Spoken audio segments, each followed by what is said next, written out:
In the process of investigating cases involving America's most dangerous criminals, who often hide behind a facade of religiosity and righteousness, it can be incredibly challenging for law enforcement officers to adhere to all formal procedures and protocols. The temptation to compromise with the law and resort to prohibited methods can be very strong. However, this approach carries a serious danger, the risk of crossing the line of the law oneself and becoming a criminal.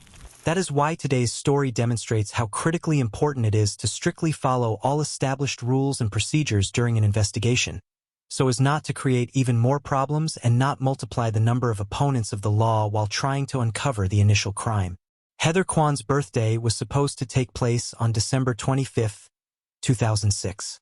On this day, the girl was turning 21 years old. She planned to spend this celebration with her boyfriend named Ryan Waller, and then visit his parents. The young man was slightly younger than Heather. At that time, he had turned 18 years old. He entered the college where the girl was studying. Ryan was considered a gifted young man who played the guitar well. Shortly before these events, he moved out from his parents' place. Despite this, Ryan continued to get along with his family and maintained excellent relationships with all its members. At that time, Heather also moved in with Ryan into his apartment complex in Phoenix, Arizona, USA. Prior to this, a neighbor had lived with him for a long time. But when that person moved out, the space became available, and Heather decided to take advantage of this opportunity. The girl was very happy and excited that she would finally be able to live with her boyfriend. The couple had a wonderful relationship, despite the fact that they seemed like completely different people in terms of their worldview to many. Heather had already managed to graduate from high school and entered college, where she was studying law. According to the description of those close to her, Heather was an incredibly kind and compassionate girl, always trying to help, support, or at least cheer someone up.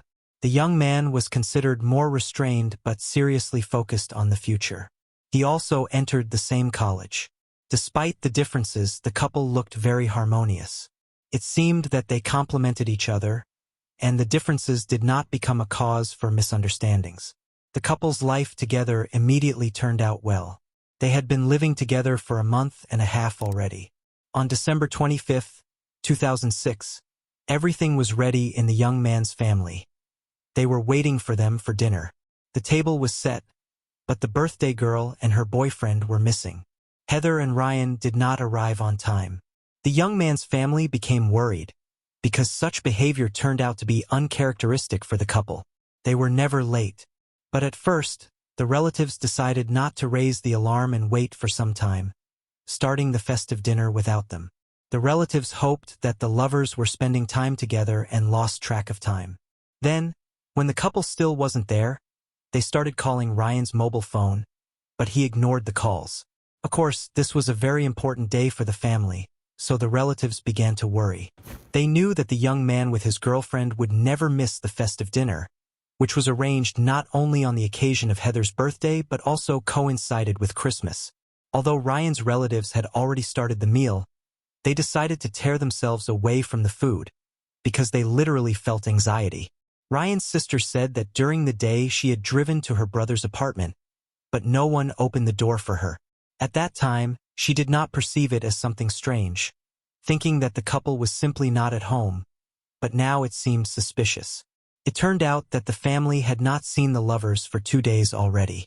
Ryan's mother turned to the police station, asking to check on the young people's condition. The police officers were very busy with other cases that evening. Traditionally, the number of calls increases during the holidays.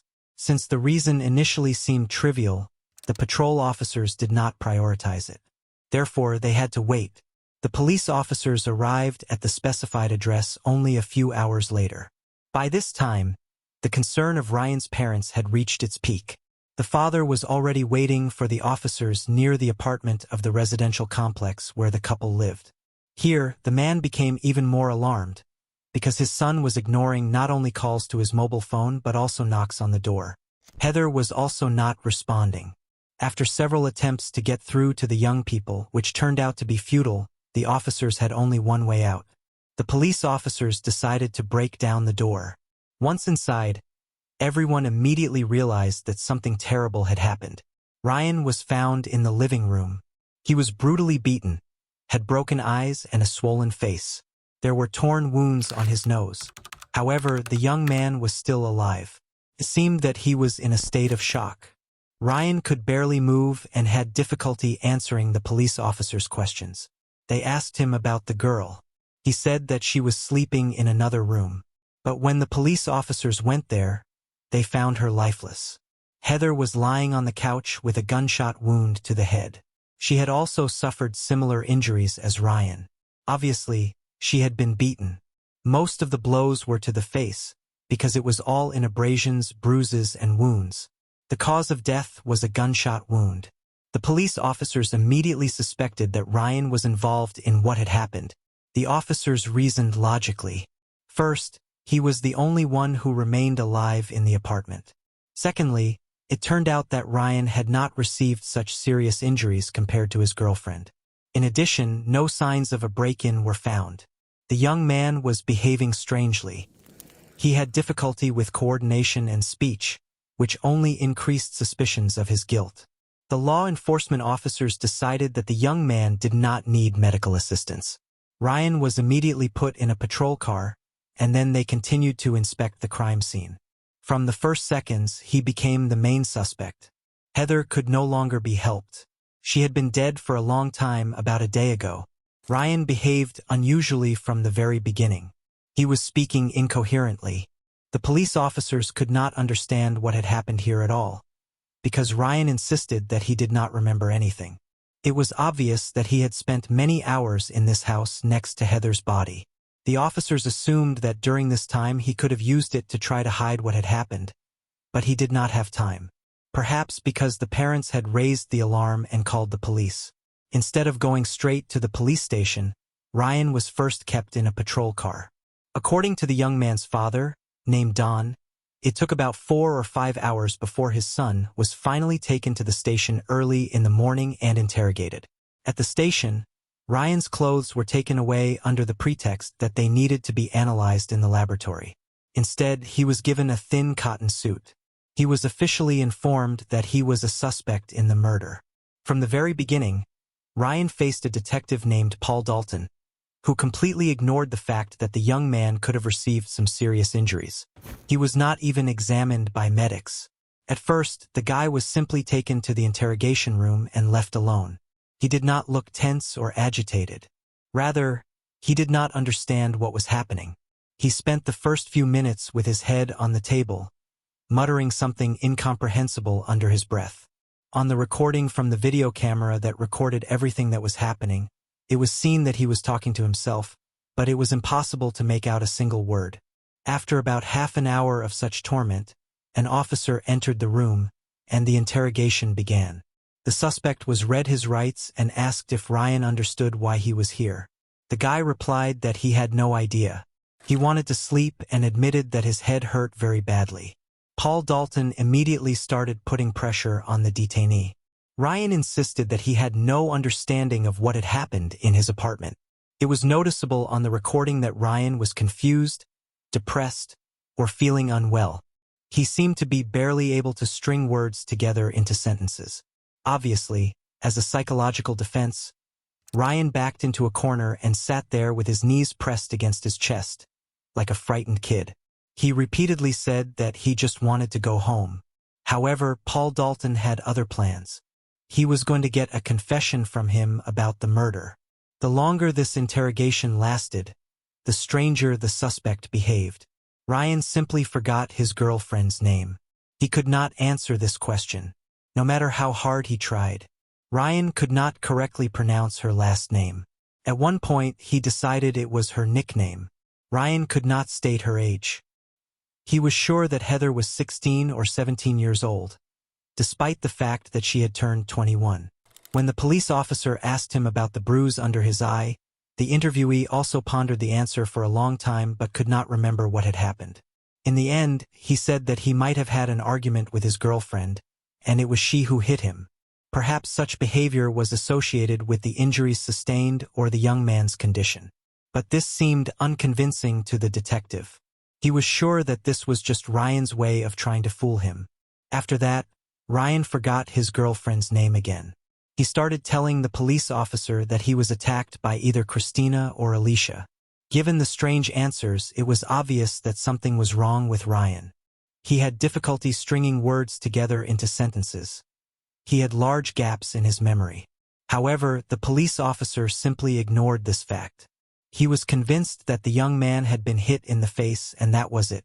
He had no serious injuries. Paul Dalton neglected his behavior during the interrogation, continuing to suspect him of trying to lead the investigation into a dead end. Meanwhile, it was obvious from the recording that Ryan was behaving immaturely. He kept repeating that he wanted to go home and sleep. He needed to rest. It seemed that Ryan was not aware of what was happening. However, he was forbidden to go and rest. No one was going to let him go home. After a few hours, Ryan had a new version of events. It seems he remembered something, so he started talking about an attack by robbers. Despite the fact that he remembered that his girlfriend was dead, he named a young man named Richie and his father Larry as the cause of this. For some time, Richie had lived here before Heather moved into this apartment. According to the detainee, the pair of attackers started shooting after breaking inside. Now the young man's version had undergone significant changes. He insisted that Richie had attacked him. Ryan did not realize what was happening, but he remembered that these people had broken into the house to take some things. At first, the young man could not remember the weapon with which these individuals broke in. Then he began to talk about 2 revolvers that the criminals used. One of them became the murder weapon for Heather. Despite this, Ryan made a statement that surprised the police officer. He reported that they not only shot at Heather but also at him, and the bruise on his face was actually related to the fact that he was aimed at with a revolver. This fully explained the behavior of the young man, who could actually be on the verge of life and death all this time while in the interrogation room. His infantile behavior, memory lapses, incoherent speech, and desire to constantly lie down or go out were easily explained by the injury he received. We were talking about a truly life-threatening wound, since there was no exit wound for the bullet. If Ryan was telling the truth, then it was still in his head. Obviously, he could be suffering from internal bleeding, which could kill the guy. However, for the detective, all this sounded unconvincing. Paul Dalton focused not on the probable injuries of the young man, but on the fact that he changed his testimony several times. For the detective, this fact became a sign of obvious lies, attempts to confuse the investigation. His suspicions only intensified, so the interrogation continued, despite the behavior and condition of the young man. The investigator did not believe a single word of the suspect. He believed that if he had really been shot in the eyes with a revolver, Ryan would simply not be talking to him now and would be dead, just like Heather. At the same time, it was obvious that the complex of symptoms experienced by the detainee indicated a traumatic brain injury. All this was characteristic of such situations. The police officer should have known this perfectly well because all law enforcement officers undergo special training. Determining the presence of a traumatic brain injury is not difficult, especially with such obvious signs. Every police officer has these skills, but Paul Dalton simply refused to believe it. He thought that they were trying to deceive him. He continued to insist that Ryan had to participate in the interrogation and that they would not let him go home. No one would let him sleep. Instead, he only increased the pressure on the young man. The investigator tried to restore the chain of events, clarify the information, and at the same time identify contradictions that could indicate the fairness of the suspicions. Questions poured one after another. They tried to find out from Ryan who the attacker shot first, whether he called the rescue service, why he still could not contact the rescuers, why he did not answer his parents' calls and did not open the door for his father. But at that time, Ryan was fighting a hemorrhage in the brain, which was gradually killing him at that moment. Despite the fact that he could not even remember what he had for breakfast, the interrogation continued. Ryan realized what was happening. Of course, he understood his unfavorable position and began to try to convince the detective that he was telling the truth. Finally, Ryan made a new, desperate attempt to prove to the police officer that he was not a murderer. He walked right up to him and looked straight into his eyes. At that moment, the investigator noticed that the young man's eye was really shot through.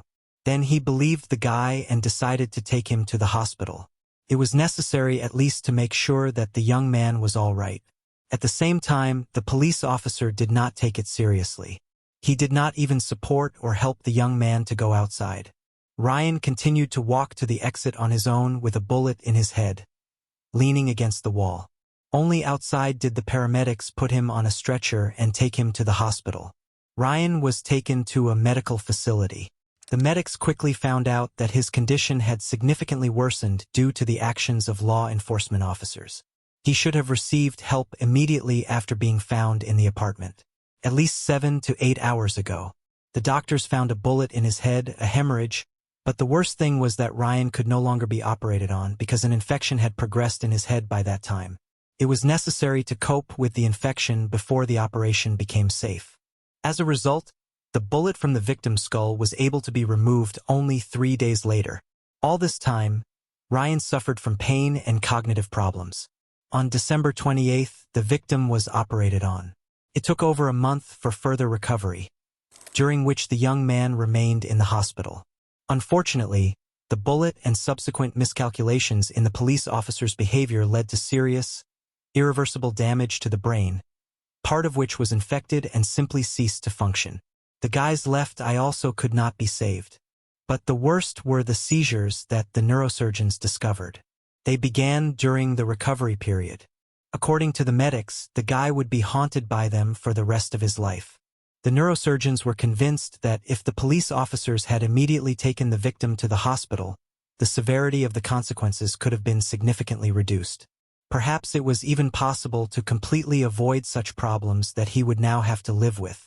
Interestingly, the medics even discovered a fracture of Ryan's jaw, which, according to his own words, was done by the police officers.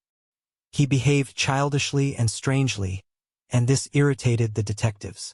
It is not excluded that this intentional or accidental blow to the face only worsened the situation with the bullet in the head. One way or another, the medics, having performed the operation and observing the recovery process of the young man, repeatedly emphasized that the behavior of the police officers caused very tangible harm, which could have been avoided. Meanwhile, the detectives continued their work. Paul Dalton finally realized his mistake and decided to make every effort to uncover the truth about the crime. The investigator managed to lift the veil of secrecy over the incident that happened to Heather and Ryan. As it turned out, the events began 2 days before the police arrived. On December 23, 2006, the couple spent the whole day at home. They ordered pizza. Everything was normal and did not stand out against the background of ordinary days. But, according to the neighbors, after the pizza delivery, the former neighbor Richie came. He had a conflict with Ryan. After a short verbal altercation, the young people simply dispersed. The couple were decent young people, far from crime, who did not suffer from mental problems or bad habits. They led a completely calm, measured life. Richie, on the other hand, was known in criminal circles, repeatedly held accountable for various offenses, but did not appear in serious crimes. The police officers suspected that the attack was carried out by Richie. His name was just mentioned by Ryan during the interrogation. Perhaps this attack was related to revenge. In general, Ryan's memories were still fragmentary and incomplete. Ryan helped the investigation restore the picture of Heather's last days of life no longer as a suspect, but as a witness and victim of the attacker who miraculously survived a shot to the head. There were no other witnesses to their activity during these days. This was facilitated by the location of the house. It was located at the end of a dead end, which made it a secluded place. The police officers assumed that the attacker attacked the victims between December 23rd and December 24th. Ryan, as before, could not help fully restore the entire chain of events, since he had gaps in his memory. He pointed to Richie, but the suspect refused to admit guilt. No evidence was found against Richie at the scene of the tragedy. All hope remained on the memory of the one who survived. The motive seemed incomprehensible. The young people did not have any expensive valuables for the attacker to want to rob the defenseless couple of students with a weapon. It took time to restore the events. Neurosurgeons believed that Ryan was still in the process of rehabilitation, even after being discharged from the hospital after a month. Therefore, they hoped that he would still be able to help the investigation by recalling some details later. This really happened a few hours later, when the young man's condition improved a little. According to his memories, on December 24th, Heather and he himself woke up in the apartment in the morning. It was their usual day. On the eve of the Christmas holidays, everyone was in high spirits. In addition, the lovers were going to go to the guy's family to celebrate the girl's birthday and Christmas. Ryan remembered that in the morning hours he was in the kitchen with his girlfriend. Suddenly Heather heard a knock at the door. Although they were not expecting guests, and this seemed strange to them, Ryan went to the door to see who had come. When he opened the door, he saw his former neighbor Richie and his father Larry with weapons in their hands. He tried to close the door, but did not have time. The attackers shot him in the left eye. He fell and lost consciousness. The two men went to the next room, where the girl was sitting on the couch. They attacked and shot Heather. Richie and Larry stole some valuables and a computer from the apartment. The survivor remembered that the former neighbor was very jealous of him. It was noticeable to the naked eye. They constantly had conflicts, including over Heather. Because of this, Ryan suggested that he move out. He wanted to get rid of not only the problematic neighbor, but also to connect with his girlfriend. This greatly angered Richie, who left the old neighbor on a hostile note. The police officers could not say exactly what caused the attack, but Ryan's story sounded quite plausible. Only the criminal could confirm it. The official version sounded like robbery, because some things and a computer really disappeared from the house. Most importantly, Richie had an accomplice, Larry, who turned out to be his biological father. It was assumed that they wanted to commit a theft. But it is not excluded that this penetration into the house was primarily motivated by revenge. Several witnesses said that Richie repeatedly came to his old house, quarreled with Ryan, and even threatened him. But Ryan did not take his threats seriously. Contrary to expectations, he and his father decided to break in with a break-in. Each had a revolver ready for battle. Unfortunately, Ryan could not remember whether the shooting at Heather and himself was the result of an attempt to drive out the intruders. Therefore, it was unclear whether this robbery went wrong, after which the shooting began, or the intruders initially broke in here to kill. The second version seemed more likely at some point, since Ryan and Heather were both unarmed, and the attackers started shooting right from the doorstep. According to the forensic expert's conclusion, Heather died instantly as soon as she was shot. She was probably disposed of as an unwanted witness. Ryan was much luckier, since the bullet could not penetrate deep into the brain, so he simply lost consciousness. The attackers probably decided that he was dead and left. No one finished off the wounded. The intruders simply grabbed the first valuables that came to hand and left the scene of the tragedy. They acted quickly, so it all took literally a few minutes. Ryan, on the other hand, remained unconscious for several hours. After he came to his senses, his brain was affected, and he no longer realized what was happening around him. He even thought that Heather was just sleeping on the couch and did not bother her. Therefore, he himself went to bed and slept most of the time, not understanding what had happened. Thus, the time intervals turned out to be even more traumatic for Ryan than it seemed. He lay unconscious in the apartment near the deceased girl for many hours. After the arrival of the police, he was kept in a patrol car for another 5 hours. The interrogation lasted for several hours until the police officer finally noticed that Ryan was really wounded and needed help.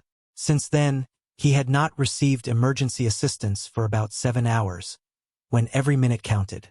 Why Detective Paul Dalton did not immediately notice a gunshot wound in the main suspect remained a mystery. Moreover, the wounded man told him about it. It was also terrible why he constantly ignored his behavior. It became obvious to every person who communicated with Ryan that something was wrong with him. According to the instructions, in such situations, a police officer is obliged to seek help for a medical examination. But this time, Paul Dalton insisted that until the last moment he thought they were trying to deceive him. Ryan was behaving very suspiciously. He was the only person who saw Heather up until the moment of her death. It seemed that there was no one else in the apartment. In addition, such incidents are often associated with the closest people, so it was obvious why he became a suspect. It should be noted that this information was obtained only after Ryan's discharge. This means that Richie and his father Larry, two bloodthirsty murderers, continued to roam free for at least a month. At the same time, the detectives practically did not communicate with Ryan during his recovery in the hospital. Miraculously, the murderers did not commit new attacks, although both were well known in criminal circles. True, before this incident, they did not have any similar violent attacks, let alone murders. Of course, the killers had no idea that Ryan was miraculously able to survive this attack. The police officers did not disclose this information and data about the survivor, since there were serious concerns that the thugs could return and get rid of the only witness who could put them behind bars. Finally, Richie and Larry were detained and taken into custody. They found some of the stolen valuables from Ryan's apartment, as well as 2 revolvers. Later, with the help of ballistic examination, it was proven that Richie shot Ryan and Larry shot Heather. In the end, Richie was charged with murder, burglary, aggravated assault, and illegal use of weapons. He received life imprisonment without the right to parole. His father was also found guilty. At first, his wife said that he confessed to her about killing the couple, but then he got scared and refused to testify in court on the side of the prosecution. In fact, his own mother was not afraid and testified against Larry. The prosecutor's office had more than enough incriminating evidence. The jury found the man guilty of first-degree murder, aggravated assault, and robbery. He was also sentenced to life imprisonment without the right to parole. A few years after the conviction of the murderers, Ryan's father, Don, filed a lawsuit against the Phoenix Police Department. The man watched his only son suffer for years. After the incident with the attack and the police, he suffered from seizures, cognitive disorders, and constant headaches. Don accused Paul Dalton of falsifying evidence and creating his own versions of the case, which he desperately tried to prove. As it turned out, the detective had a controversial professional history.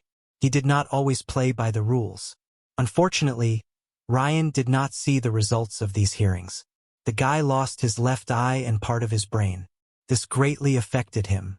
He could no longer live a normal life and was completely dependent on his parents.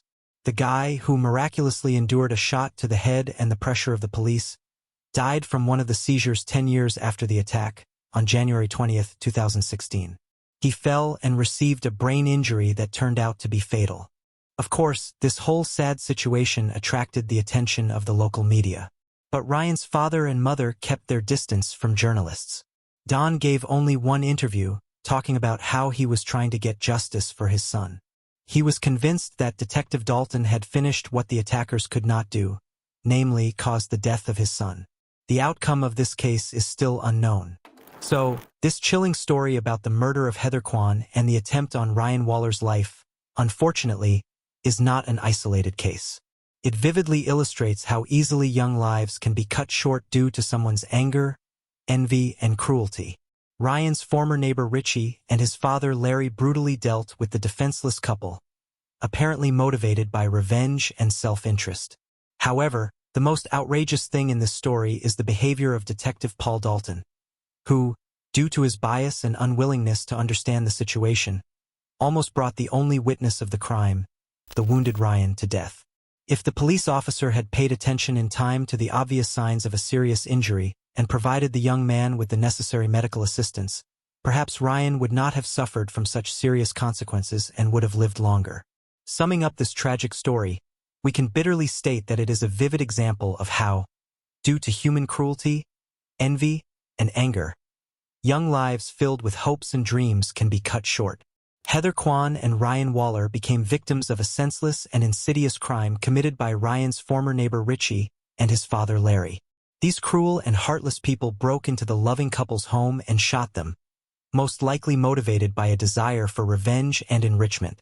However, the most outrageous and unfair thing in this story is the behavior of Detective Paul Dalton, who, due to his prejudice, unprofessionalism, and unwillingness to understand the situation, almost brought the only witness of the crime, the wounded Ryan Waller, to death. Instead of providing the young man with the necessary medical care and carefully questioning him, the detective subjected Ryan to a harsh and exhausting interrogation, ignoring the obvious signs of a severe head injury. If Paul Dalton had timely fulfilled his professional duty and provided the wounded man with proper medical care, perhaps Ryan would not have suffered from such serious consequences and would have lived longer. and not died 10 years later from complications. This sad story is a reminder to all of us of the enormous responsibility that law enforcement officers bear for the lives and destinies of people. We entrust them with our safety and protection, so we have the right to expect professionalism, objectivity, and adherence to the law from them. Unfortunately, mistakes and abuse in the work of law enforcement agencies happen too often and can have fatal consequences, as in the case of Ryan Waller. Society must draw appropriate conclusions from this tragedy and make every effort to ensure that such a thing never happens again. We must demand justice, transparency, and accountability from the justice system, and high professionalism, honesty, and respect for human rights from law enforcement officers. Only under such conditions will we be able to build a safe and humane society where every life is valued and crimes do not go unpunished. Let the untimely death of Ryan Waller and the tragic death of Heather Quan serve as a reminder to all of us about the fragility of human life and the need to protect each other. Daily criminal chronicles sometimes shock with their cruelty to such an extent that they make even the most resilient people shudder. Such cases force us to rethink the very nature of human behavior and morality. However, it is important to remember that such incidents are the exception rather than the rule, as the vast majority of society consists of quite peaceful citizens. In any case, the heroes of today's story clearly overstepped the bounds of cultural differences, which led to the death of two people. This event took place in Sweden and became another reason to focus attention on long-standing problems. Saga Elneborg, the 20-year-old Saga, was 7 months pregnant. During this period, she was dating Magamadin Ibrahim, the father of her unborn child. Their relationship had lasted about 2 years. The girl called him Amin. The couple was eagerly awaiting the arrival of their son. According to all doctors' forecasts, the baby was doing well. So in just a few weeks, Saga was to become a mother. She was preparing for this momentous event with great enthusiasm. The expectant mother carefully arranged the baby's room, bought necessary things, performed special exercises, and gathered all the necessary accessories. The pregnancy brought Saga incredible joy. During this period, she kept a kind of diary on social networks. She posted photos of her growing belly and various purchases for the baby. She especially enjoyed making posts with tiny clothes. Melissa, Saga's mother, occasionally visited her daughter to help her. The day before the tragedy, on December 28th, Saga told her mother that her beloved was going to visit her so that they could be alone. Recently, more and more controversial moments had arisen in the couple, so the boyfriend did not visit his pregnant girlfriend as often. On this day, Saga mentioned to her mother that Amin was going to stop by, so the woman decided not to interfere with their conversation. Saga was an attractive, bright, but at the same time kind and well-mannered girl. Since school, she had a wide circle of friends and easily found common ground with people. The Saga dreamed of creating a strong family and giving birth to children. Thanks to her beauty, she had many admirers, so Melissa was shocked when she saw Amin on the doorstep of her house. Relatives were wary of a relationship with a boy from a different culture, understanding the potential difficulties when meeting his Somali family. Especially after the daughter began to tell in detail about the problems that had arisen in their relationship. But despite everything, Saga radiated enthusiasm and optimism. In love with Amin, she sought to preserve their relationship. However, it bothered her that the guy constantly hid her from his parents. Because of this, conflicts often flared up between the couple. Around 1 o'clock in the afternoon on April 29, 2023, Melissa Elneborg came to her daughter Saga, who lived in a residential complex in the city of Örebro, located 100 kilometers from Stockholm. She was going to help her daughter and pick up a few things that had accumulated in anticipation of the birth of her grandson. When Melissa arrived at the apartment, she was talking on the phone with her other daughter. The woman rang the doorbell, but no one opened it. Melissa tried a few more times, but again there was no reaction. This surprised her. The woman knocked and then used the intercom. She called her daughter's phone and texted her. To Melissa's surprise, no response came. The woman assumed that Saga had simply forgotten about her mother's arrival and had gone out on business. However, Melissa had a way to get into the apartment without her daughter's knowledge. She simply did not want to disturb the young people. The woman had a spare key, but when she approached the door to use it, she found that the lock was not locked. This looked extremely suspicious. Saga was always very careful. She locked the doors, even if she went out for a minute to pick up mail or went down to the laundry room. Saga would never leave the door open when leaving the house. When Melissa found herself in the apartment, she heard water running in the kitchen. She ran there and turned off the faucet. The woman shouted, "Daughter," but there was no answer. In the next room, where the light was not on, she noticed something strange. Entering and turning on the light, Melissa screamed in horror when she saw her daughter on the floor. Saga lay motionless, pale, her face was covered with hair, and a table lamp cord was wrapped around her neck. But the most terrible thing was that a heavy table with a tabletop was overturned and pressing on Saga's throat. Melissa rushed to her daughter in a panic. She instantly pushed the table away and removed the cord from the victim's neck. Then the woman called an ambulance, while trying to provide first aid to Saga. The first thing she noticed was that the body had already managed to cool down. To the touch, it was very cold. It was obvious from everything that Saga had died quite a long time ago. Despite this, Melissa tried to perform cardiopulmonary resuscitation.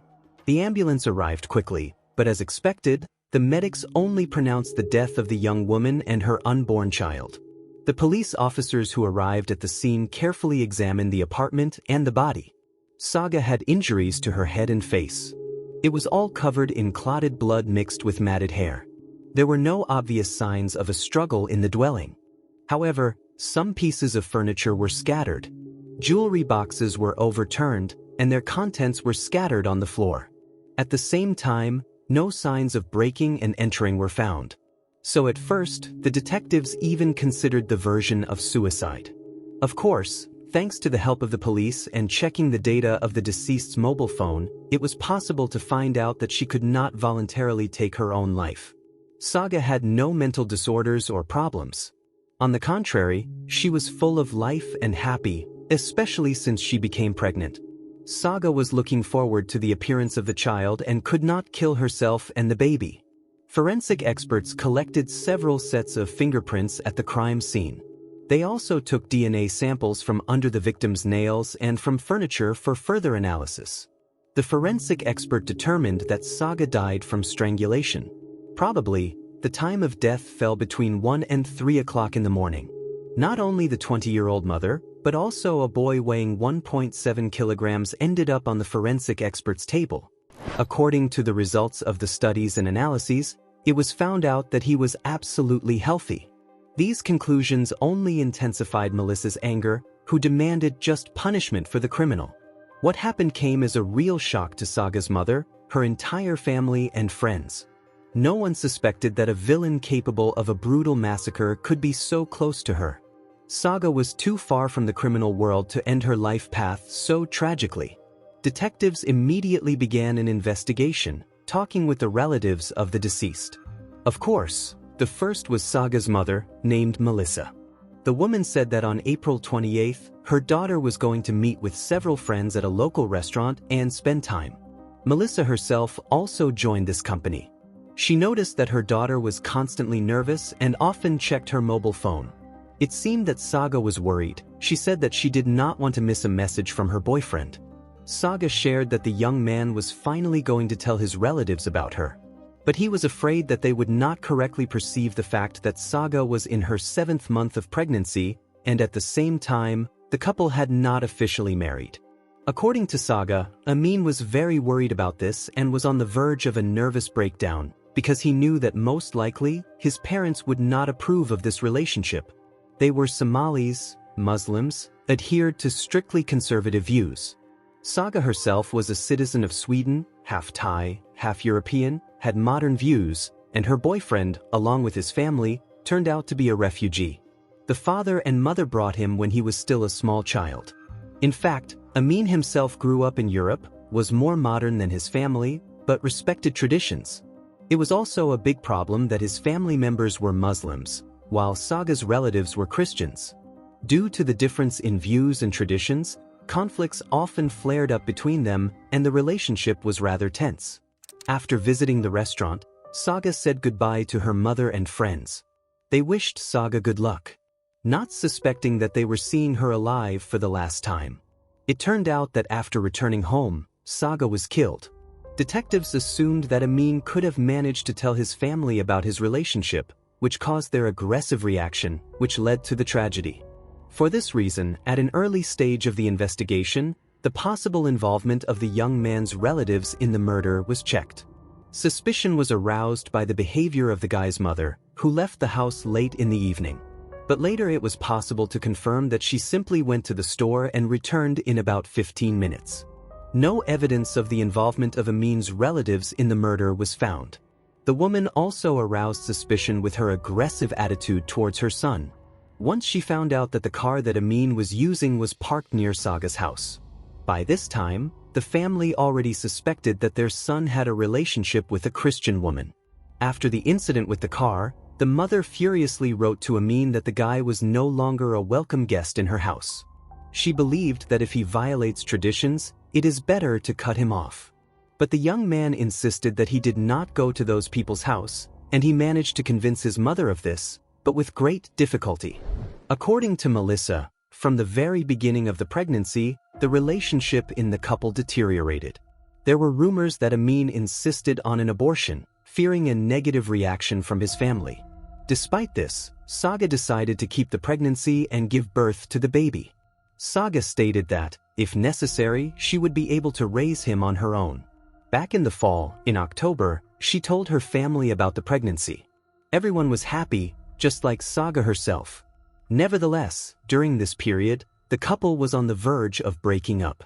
Saga often complained that her boyfriend's culture was so different from what was accepted in Sweden that it would be difficult for them to find a common language if he did not change his vision. However, after a few months, everything seemed to normalize. The young man adapted to her life and resigned himself to the fact of pregnancy. It seemed that he was also happy at the prospect of becoming a father. After that, Saga moved to a new apartment. She decided to rent a dwelling with a larger area and a nursery, which she began to equip. Until March 2023, the couple still maintained a relationship, but alarming moments arose. For example, a woman named Diana turned to Saga and secretly told her that Amin had tried to persuade her to attack Saga. He insisted that it was necessary to kick her in the stomach several times to provoke a miscarriage. Saga made a scandal, but the guy assured that all this was a lie. Melissa knew about all these frightening details. The police began to restore the chronology of events. It was quickly established that on April 27th, Amin and Saga were supposed to spend the evening together. However, it turned out that he was avoiding her, as if deliberately delaying at work so as not to see his beloved. That evening, Saga gave him an ultimatum, stating that he must inform his family about their relationship, as well as about the move and pregnancy, otherwise they would break up. On April 28th, the young people were working. Practically the whole day they corresponded in messengers, and she was waiting for news from him. According to Melissa, her daughter was restless during this period. It seemed to her that Saga was very nervous. Of course, this was due to the intensity of passions during the dialogue with her boyfriend. Detectives checked Saga's mobile phone. It was possible to confirm that until 11 o'clock in the evening on April 28th, there was active correspondence with the guy. At 11:15, Saga's boyfriend said that he would not tell his parents about Saga and their relationship. The young man argued that his family was more important to him than an extramarital child. Saga was clearly disappointed with her beloved's decision and continued to persuade him to take this step. According to her, they would find out about the child anyway if they broke up, since the young mother was going to seek financial support from him. Judging by all the correspondence, the young people agreed that the boyfriend would finally tell his family about Saga and the baby. The man replied that he was so worried that his heart was about to jump out of his chest. And this was his last message to his beloved, a few hours after which she was killed. In the opinion of the detectives, Saga's persistence and the risk of exposure that she herself would inform the young man's relatives could give Amin a strong motive for the attack. In fact, he was the only suspect in this case. The young man was taken for interrogation. The 22-year-old guy insisted that he was not involved in what happened. According to him, in the evening when the murder took place, he went to his family to confess his relationship with Saga. However, Judging by the geolocation data, this was not true. In fact, he headed to his girlfriend's apartment. Interestingly, at first they did not tell Amin what had happened to Saga. It seems that during the interrogation he behaved strangely, kept too calm, even joked with the detectives. When they named the address of the apartment where Saga's body was found, he did not even change his face. It seemed that the suspect was pretending that he did not know the address. When he was told that he was the main suspect in the murder, Amin went on the defensive. The deceased's boyfriend claimed that he was not responsible for what happened and had an alibi. The man assured that at the time of Saga's murder, he was driving with a friend. However, the mentioned friend was talking on the phone with other people and refused to testify in Amin's defense. Despite the failure of the alibi, the suspect insisted that he last saw Saga only on the evening of December 27th.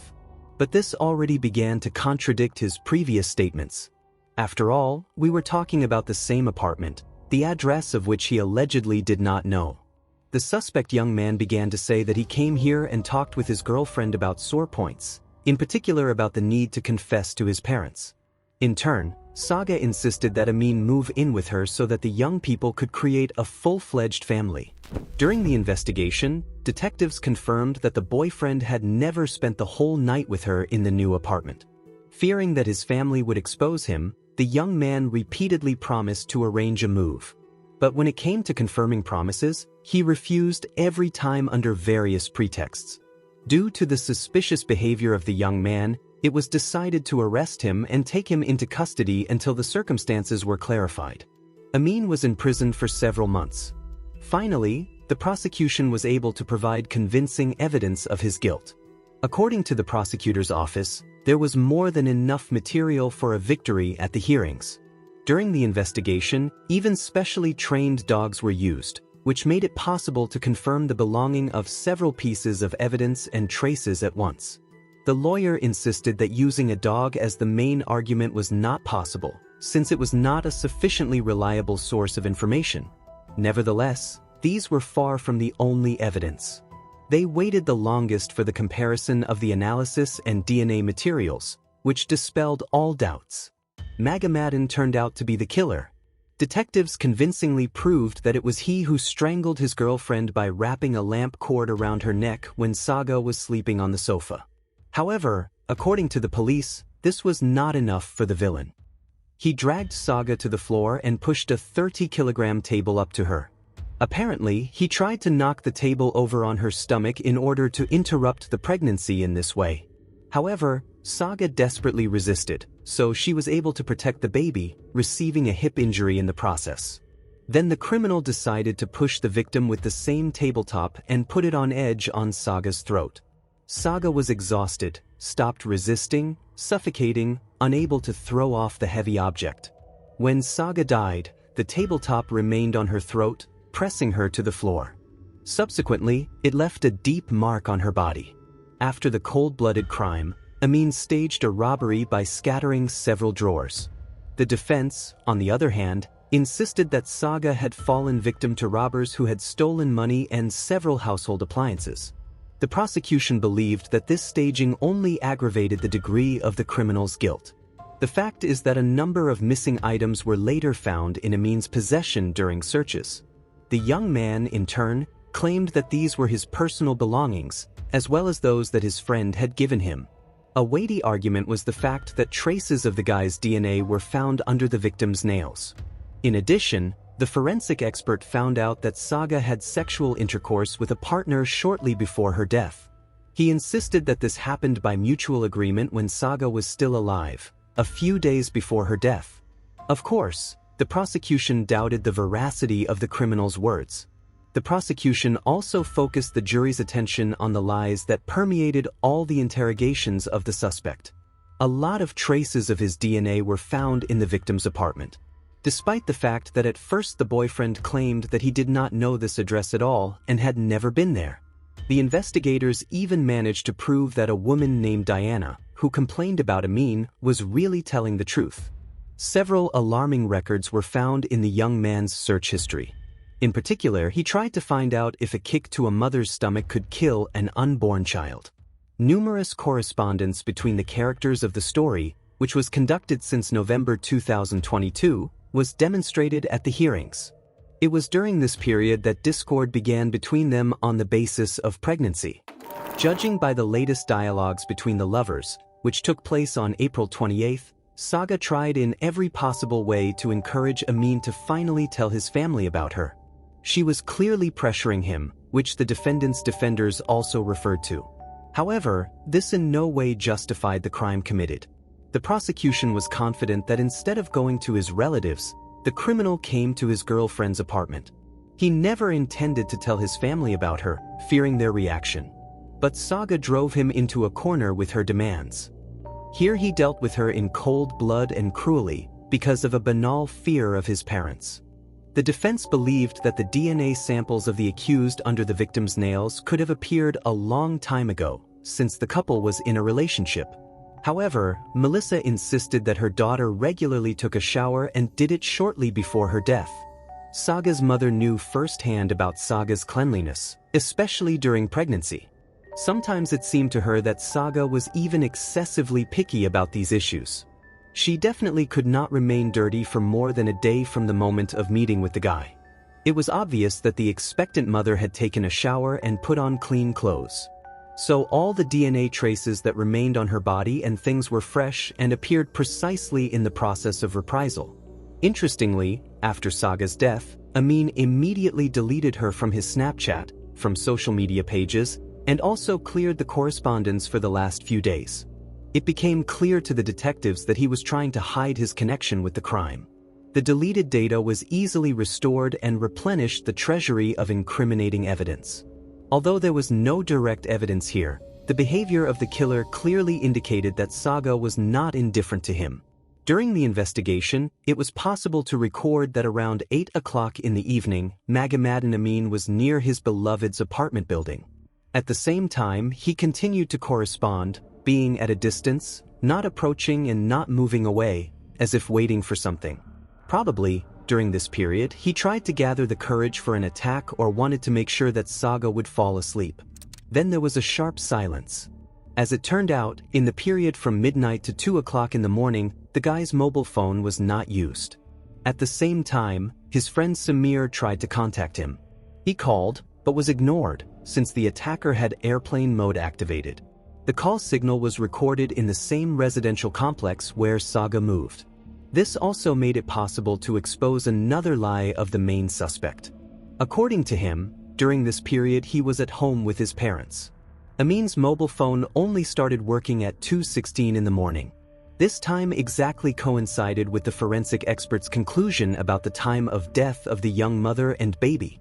The defendant's story repeatedly changed. At some point, he invented a real gang of robbers. According to his confession, he hid a bag of money in Saga's house, but never told where he got the large sum from. According to the accused, the robbers broke into Saga's house to steal the bag of cash. Obviously, Saga tried to prevent this and became a victim of murder. The prosecution was able to refute these statements. In particular, no signs of breaking and entering were found. It was obvious that Saga let her killer involuntarily, or he had a key to the apartment. Naturally, this corresponded to the capabilities of Magomed Amin. During the 9 months of imprisonment, the defendant never confessed to the crime. He completely denied his involvement, but during this period the prosecution managed to gather the main incriminating base, supported by direct and indirect evidence. Despite the absence of a confession, the young man did not deny that he was afraid to tell his family about Saga. According to him, he really loved his girlfriend, even the child, but was sure that the family would disown him for dishonor. And all this was really reinforced by the difference in religions, views on life, and cultural differences between the young people. Subsequently, the defendant even admitted that the views of his parents were so conservative that he, in principle, had no right to meet with a European girl, according to her. Having heard the arguments of the prosecution and defense, the jury left to discuss the verdict on November 9, 2024. The jurors unanimously concluded that Magomed Amin Ibrahim was guilty of the intentional murder of Saga. He was sentenced to life imprisonment. Despite this, the young man continued to insist that he loved both his girlfriend and his unborn son, and never intended to harm his loved ones. He claimed that murder was not in his nature, and this case really became the first criminal episode in his life. During the investigation, it was established that the killer often met with other women. This happened practically during all 2 years of the relationship with Saga.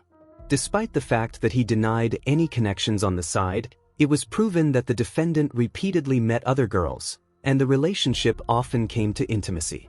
This added dark colors to his image, which the lawyer tried in every possible way to whitewash. The defender continued to insist that Amin was not guilty of what happened, and Saga became a victim of a random robber. The lawyer assured that he would fight for the freedom of his client and plans to appeal the verdict. The appeal was filed immediately after the decision was made, but so far the result of this struggle is unclear. Despite the charges of murdering Saga Elneborg, no charges were brought in the death of his unborn child. This caused outrage in the family of the deceased, since the death of the baby was simply ignored. From the very beginning, this investigation attracted wide attention of the public and the mass media. The tragedy once again put on the agenda the issue of migrants, in particular from Muslim countries, who have been arriving in Sweden more and more often in recent years. People see that they have great difficulty integrating into European society and the value system, refuse to accept people of a different culture, despite the fact that they came, in fact, to visit them. The brutal murder on the basis of cultural and religious differences shook the public, and people again turned to the state, demanding that something be done. Others justified the young man, insisted that he was not guilty. In particular, his family said that the guy never had a tendency to cruelty. Many were really convinced by this, and he received tangible support. According to Saga's relatives, Magomed Amin was not ready to take on the responsibilities of a father, but the defendant continued to insist that he loves his girlfriend and son even after their death. The tragic case that occurred in Sweden between Saga Elneborg and Magomed Amin Ibrahim will forever remain in memory as a stunning example of how cultural contradictions and religious beliefs can lead to unspeakable tragedy. This story initially unfolded as an ordinary romantic narrative. Young people met, fell in love, planned a future together. However, deeply rooted traditions, fears, and prejudices turned out to be stronger than feelings of love and parental instinct. Magomed, who at first glance demonstrated sincere feelings for his beloved and showed joy at the prospect of future fatherhood, found himself captive to his own inner conflicts. His consciousness, formed in a different cultural environment, could not accept the realities of the Western way of life. The internal struggle between personal desires and the pressure of traditional values led to a fatal decision that took the lives of 2 innocent people, a young woman and her unborn child. This tragedy shook not only Swedish society but also caused a wide resonance throughout Europe. It sharpened the discussion on the effectiveness of existing migrant integration programs, the need for a deeper study of the psychological aspects of cultural adaptation, and the importance of creating effective mechanisms to prevent such tragedies. Sociologists, psychologists, and migration experts began an active discussion of ways to bridge the cultural gap between different communities.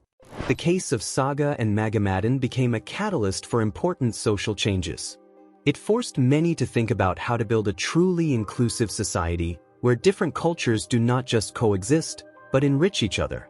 Sometimes, the circumstances surrounding certain events appear so bizarre and incredible that they raise serious doubts. Could this be an attempt to conceal a murder under the guise of an accident? The most challenging situation arises when even the closest relatives of the suspected perpetrator, their own children, disagree on what actually happened. Some sincerely believe in the suspect's innocence, while others harbor well-founded suspicions. Investigators must consider every detail and nuance to separate the truth from emotions and subjective beliefs. After all, the line between a fatal coincidence and a devious plan can be remarkably thin at times. The starting point of this convoluted story was the Sunday morning of July 13, 2016, in the affluent town of San Clemente, California, USA. Local residents considered this area ideal for a peaceful, measured life and the safe upbringing of children. However, the events of that day shattered their rosy notions of tranquility and comfort in their beloved streets. Around 9 o'clock in the morning, an agitated man who introduced himself as Dr. Scott Sills a reproductive specialist, called the 911 emergency service. He reported that his wife, Susan, had fallen down the stairs and was lying unconscious, with no signs of life. Turning on the speakerphone, the man allowed the dispatcher to instruct him on providing first aid to the victim while paramedics were on their way. According to Scott, after resuscitation efforts, Susan reportedly showed some signs of life.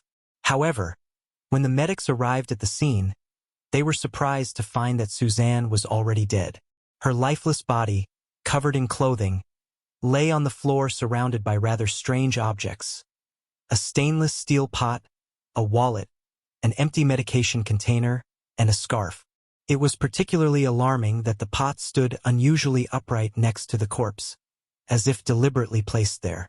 But the paramedics' greatest concern was the marks on Susan's neck, which clearly resembled strangulation furrows from asphyxiation and could not have been the result of an accidental fall down the stairs. Scott explained that his wife had been about to walk the dogs, as she did every morning. He suggested that after the fall, the animals might have pulled on the ends of her scarf, causing suffocation. However, the police officers summoned to the scene had serious doubts about the plausibility of this version. It seemed unlikely to them that dogs could strangle a person in such a manner. Thus, they suspected that Susan had become the victim of a deliberate murder, and Scott might have been involved in her death. The investigators' primary task was to verify the husband's testimony. After all, a fall from a height of over 13 feet could theoretically lead to fatal injuries. However, it raised doubts that a 45-year-old woman in excellent physical shape and of sound mind, who regularly descended these stairs and knew the need for caution, could have fallen so carelessly. Moreover, numerous bruises and injuries were found on her body, on her face, back, arms, and legs. They clearly could not have been the result of a single fall. The police officers' suspicions only grew when they examined the objects lying near Susan's body. They did not match Scott's explanations at all. Furthermore, the man himself appeared remarkably calm and composed, despite the fact that his wife had just died in their home. Although he demonstrated a willingness to cooperate by allowing investigators to conduct a search and provide samples of his DNA, suspicions about his possible involvement did not disappear.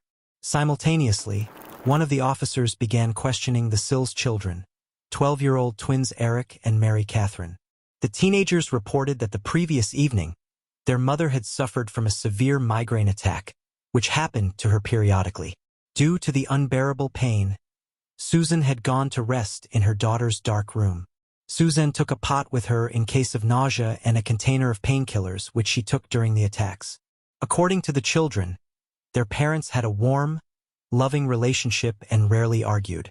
Both teenagers confirmed that an atmosphere of mutual understanding and support prevailed in the family. Thanks to the information obtained from the family members, the investigators were able to reconstruct the chronology of events on that fateful night. On Saturday evening, Susan, exhausted by pain, fell asleep in Mary Catherine's bed, as that room was the darkest and quietest in the house. At midnight, Scott went to check on his wife, but she was already fast asleep. Then the daughter decided to spend the night in her parents' bedroom. Before that, she left her mother a touching note on the door with wishes for a speedy recovery and words of love. Around 4 o'clock in the morning, Eric woke up to the loud voices of his parents coming from the adjacent room on the other side of the wall. The boy was not sure if anyone was fighting or arguing, as he did not hear any suspicious noises. Just a few minutes after this brief altercation, Scott entered the main bedroom where Mary Catherine was sleeping. In response to his daughter's question, the father replied that he had had a slight disagreement with her mother over some work email she had received. He assured the girl that there was no reason to worry, as the conflict was related solely to work matters. Despite the information provided by relatives, the police still had many doubts and open questions about this strange case. Could Susan have actually sustained such severe injuries from falling down the stairs? What did the marks on her neck mean, so similar to strangulation furrows? How did those incomprehensible objects end up near the body? And why was Scott behaving so unnaturally calmly and indifferently after the death of his beloved wife? The circumstances seemed highly suspicious, so the investigation was only beginning. Ahead, the The detectives faced painstaking work to gather evidence and establish the truth in this convoluted tragedy. While questioning Scott, the police learned that during his nighttime visit to his sick wife at 4 o'clock, he found her working on a laptop. The man tried in vain to persuade Susan to put aside her work and rest, as she was feeling extremely unwell due to a migraine. However, Susan stubbornly ignored his warnings and refused to take care of her health. This is what led to an argument between the couple. After the conflict, all family members finally fell asleep. Waking up at 6:30 in the morning, Scott suggested to his daughter Mary Catherine that they go swimming in the pool. When the girl came out of her parents' bedroom, she saw a terrible picture. Her mother was lying at the bottom of the stairs with no signs of life. Susan had a long scarf around her neck, and a pot was lying nearby. Frightened, Mary Catherine screamed and called for her father. Scott continued to insist that his wife often used this scarf during migraine attacks, wrapping it around her head. Allegedly, it was their daughter's item. But could the pets, while playing, suddenly knock Susan off her feet and strangle her? Unless Susan fell in some incredibly unfortunate way, getting caught in the scarf that wrapped around her neck and killed her. However, all these assumptions seemed extremely dubious and implausible. Suspicious moments began to accumulate one after another. For example, if Susan was indeed carrying an empty pot that fell down the stairs with her, why did no one hear the clatter and wake up in the middle of the night? After all, the metal cookware would inevitably have created a loud noise, hitting the tiled floor and steps several times. Moreover, the very fact that Suzanne was wearing a warm scarf in the middle of summer seemed extremely odd. The police also began to suspect Scott himself. A fresh cut adorned his forehead, and a large bruise was on his arm. The man explained that he had received these injuries the day before while repairing a car in the garage. According to him, his son Eric was helping him with this. However, a serious contradiction arose here. The boy told investigators that on the day he and his father were working on the car, the latter had not sustained any injuries. Together they left the garage and entered the house, but Eric did not notice that Scott had been hurt in any way during this entire time. It also became known from the son that a few hours before the tragedy, he had seen his mother locking the dogs in a cage. Usually, after that, the animals would go to sleep. Eric could not understand why Susan had decided to walk them so early in the morning, especially in her weakened state. While searching the daughter's bedroom where the deceased had spent the night, forensic experts came across suspicious bloodstains. They were on the curtains, walls, and bedside table. However, Mary Catherine insisted that when her mother went to the room to rest, it was perfectly clean and there were no traces of blood. Scott claimed that these were old stains that had appeared last spring when he accidentally cut himself while changing the window mosquito net. However, these bloody imprints seemed quite fresh. Despite the suspiciousness of the findings, they proved insufficient to bring formal charges against Scott and arrest him. Susan's body was sent to the medical examiner's laboratory, and the police left the Sills house. The forensic medical examination was completed in 4 days. Unfortunately, it did not provide unambiguous answers. Numerous injuries were found on Susan's body, which could have been the result of either falling down the stairs or beating or strangulation. The most serious damage was a fracture of the spine at the base of the neck. According to the expert, this could have caused the appearance of the marks on the neck, which were initially mistaken for signs of strangulation. Also, ruptured blood vessels were found in the eyes of the deceased, a typical sign of asphyxia. However, the specialist was still unable to say with certainty whether these injuries were the result of an accident or direct evidence of a crime. A detailed analysis of all the traces found could take months. No one wanted to rush to conclusions, as the case was extremely confusing and controversial.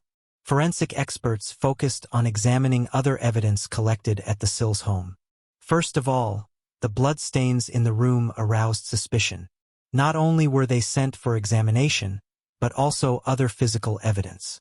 Susan's phone and laptop were also seized for investigation. The Sills family's neighbors had little to tell.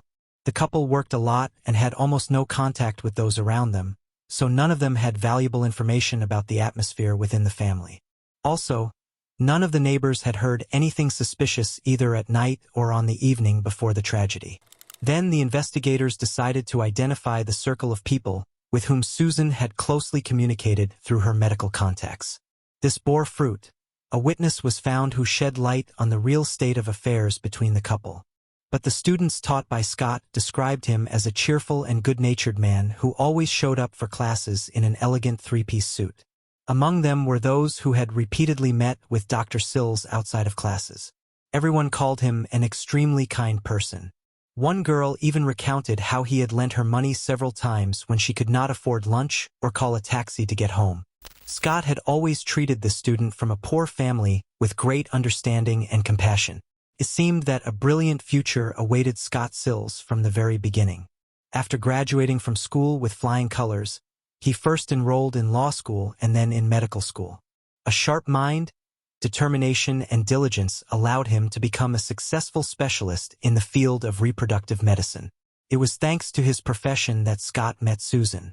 A few years before the tragic events, she had come to his medical center because she could not get pregnant by her first husband. At the time of meeting Scott Sills, Susan had just graduated from business school with a Master of Business Administration degree. She turned to the reproductive specialist with her problem, and he began to supervise her treatment. Gradually, a romantic relationship developed between the doctor and the patient. Soon, Susan filed for divorce from her first husband. Scott's new chosen one was a witty, cheerful, incredibly attractive woman, a faithful friend, and a wonderful life companion. When the man appeared with her at the next school reunion, everyone immediately noted what a beautiful couple they made. Therefore, the announcement of the upcoming wedding surprised no one. Moreover, Scott managed to help his beloved solve her health problems.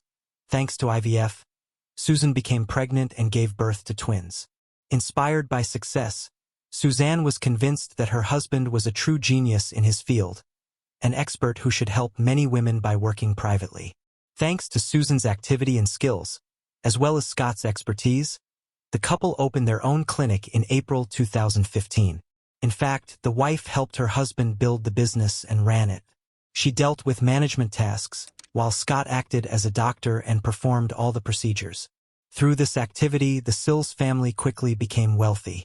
They purchased a luxurious house in a prestigious area of the city, and Scott became passionate about collecting expensive cars.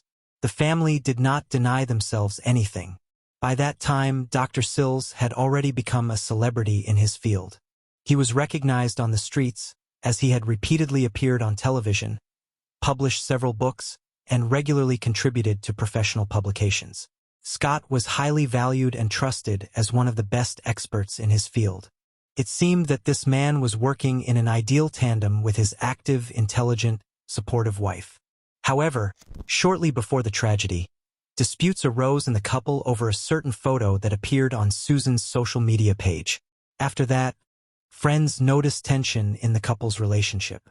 When the deceased's relatives and acquaintances learned about her death under strange circumstances, everyone believed that it was simply a horrible accident. But by the time the detectives began talking to witnesses, many had already managed to communicate with Scott. They were alarmed by the fact that the widower categorically refused to discuss this incident. This only heightened the investigators' suspicions. Now the detectives were almost certain that they were dealing with a murder, not an accident. During this time, forensic experts visited the Sills home several times. They were struck by the fact that Scott never showed remorse or grief, not at all resembling a widower devastated by loss. On the contrary, he behaved coldly and heartlessly. The man always spoke about Susan exclusively as a wonderful business partner, never once mentioning what a great wife and mother she had been. It seemed that he valued her only as a work colleague. Shortly after the tragedy, the staff at the Sills clinic was shocked by Scott's behavior. The very next morning after his wife was declared dead, he went to work as if nothing had happened. For him, this day was no different from any other. It appeared that the doctor was not at all concerned about what had happened. He did not even take a few days off to recover from the shock, although everyone expected this. The clinic manager and several other employees shared their observations with the police. Particularly valuable information was provided by a nurse who had assisted Scott in working with patients. According to her, the doctor avoided any conversations about his deceased wife. Moreover, he began to change his appearance quite quickly. If before Susan's death, Scott had the appearance of an ordinary balding man, then shortly after her death, he underwent a hair transplant. Now he had a thick head of hair, and his entire appearance began to transform. At the same time, Dr. Sills became more active on social media and began to carefully maintain his personal page. However, not a single word appeared there about how he was suffering without his wife. On the contrary, Scott took up visiting the gym, often dined at restaurants, and dressed stylishly. It seemed that he was looking for a new life partner and was not at all concerned about the fate of his deceased wife. And so it happened. Soon the man had a girlfriend with whom the relationship developed rapidly. Despite this, the police considered the evidence collected to be insufficient. It was necessary to summarize all the information and obtain new facts that would incriminate the suspect. In 2018, the results of an in-depth analysis arrived from the coroner's office. The forensic expert concluded that the cause of Susan's death was strangulation, which left post-mortem marks on her neck. Moreover, based on the results of the DNA test, it was established that the blood in Mary Catherine's room belonged to Susan and Scott. It followed that a fight had taken place between the spouses, as a result of which the man attacked his wife and killed her. On August 8, 2018, almost 2 years after Susan's death, detectives visited the Sills home and bluntly asked the doctor if he had killed his wife. Scott visibly became nervous, broke out in a sweat, and assumed a defensive stance.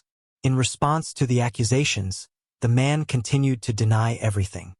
He explained the bloodstains in his daughter's room as an injury he had allegedly received when changing the mosquito net on the window.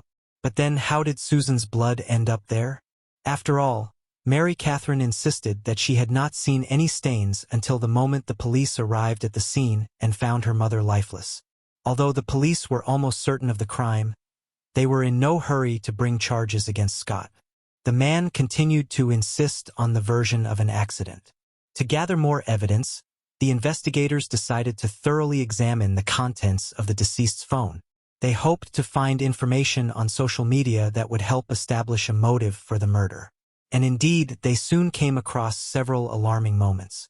As it turned out, Susan had repeatedly spoken very harshly about her husband. About 3 months before her death, she first wrote to a friend that she felt trapped in this relationship and wanted to divorce Scott. From then on, Suzanne periodically informed her husband that they were not suitable for each other. A month before the tragedy, Susan confessed to a close friend that her relationship with Scott was extremely tense. She was ready to leave him but claimed that her husband was holding her back because he did not want to lose the joint business. As Susan recounted, it was the scandalous photo that became a serious problem and provoked a new round of conflict in the couple. Turns out that Susan had published that photo after losing some kind of bet. However, Scott terribly disliked it. While browsing Dr. Sills' mobile phone, the police found a screenshot of the fateful photo taken on August 30, 2016. Investigators suggested that the disclosure of this information could have been the motive for the murder. The man was driven by banal jealousy. It also emerged that the very next day after his wife's death, Scott tried to obtain a life insurance payout for her in the amount of $250,000. However, he was denied due to suspicion of murder. Only on April 25, 2019, almost 2.5 years after Susan's death, was Dr. Sills finally arrested on suspicion of committing this crime. The man was detained on his way to another operation and taken into custody with the right to post bail of $1 million. However, Scott immediately paid this amount and was released, awaiting trial. When information about Dr. Sills' problems with the law hit the press, a woman called the police and spoke about her affair with the suspect while Susan was still alive. They had met through social media, and at first, Scott seemed very attentive and caring to her. However, the man was soon forced to break off this connection. The new acquaintance provided investigators with a message she had received from Scott 2 weeks after Susan's death, when he was already looking for a girlfriend. In it, Dr. Sills suggested resuming their relationship, as he was now allegedly free. The police speculated that the motive for killing his wife could have been Scott's desire to get money, avoid dividing property due to a possible divorce, or simply get her out of the way, as Susan was interfering with his contacts with other women. By that time, Dr. Sills already had a lawyer. The latter insisted that the mentioned message was only an attempt by the grief-stricken father to find a new mother for his children. Finally, in November 2023, 7 years after Susan's death, Scott's case went to court. Although the suspect was against excessive publicity and clearly suffered from increased attention to his person throughout this entire period, cameras were allowed to be installed in the courtroom. In the years following the tragedy, the man had lost his medical license and seemed depressed. The prosecutor argued that on November 13, 2016, around 4 o'clock in the morning, when son Eric heard his parents arguing, the defendant attacked his wife in his daughter's room. He struck her numerous blows and then strangled her. After that, Scott staged an accident and went to bed, and in the morning he pretended not to know what had happened. Instead, Dr. Sills' lawyer presented a completely different version of events. It seemed that he intended to fight to the last. According to him, Susan woke up in the morning and tried to go down to the kitchen to take her pot there and start her usual chores. However, due to the influence of medications, migraines, and general weakness, Susan fell down the stairs and sustained injuries. The house dogs perceived this as a game, grabbed the ends of the scarf that was around the mistress's neck, and began to pull it in different directions. Thus, they inadvertently strangled Susan. Given the severity of the injuries sustained in the fall, death occurred very quickly. Unexpectedly, the deceased's daughter, Mary Catherine, spoke out in support of this version. The girl was now 19 years old, and she still maintained a very close relationship with her father. According to her, back then, 7 years ago, she really saw the dogs pulling on the ends of the scarf on her unconscious mother's neck when she came out of her room. However, at that moment, Mary Catherine simply did not understand what was happening. The girl explained that she had not told about this before because the investigators had not asked her. After all, at the time of Susan's tragic death, she was still a child and simply did not realize how important this information could be. Mary Catherine also added that they had removed the scarf from her mother's neck when providing first aid. That's why it was found away from the body. The defense conducted a DNA test of the scarf for the presence of dog traces, and the result was positive. In fact, even the toxicological examination partially confirmed the version of an accidental fall. A mixture of several sedatives and painkillers was found in Susan's blood. Because of this, her muscles were poorly controlled and remained too relaxed after sleep. In recent days, Suzanne had eaten little and suffered from weakness. All this could well have caused a loss of balance on the stairs, resulting in her breaking her neck and suffocating even without outside interference. After all, the injury was very severe and made breathing difficult. From the lawyer's point of view, the dogs only minimally contributed to the development of events. Allegedly, even if they had not grabbed the scarf, Susan could still have died. After all, no one heard the fall and came out to help call emergency services. However, the prosecutor continued to insist on the far-fetched nature of this version. According to him, Suzanne simply could not have fallen silently, since the pot would have loudly clanged.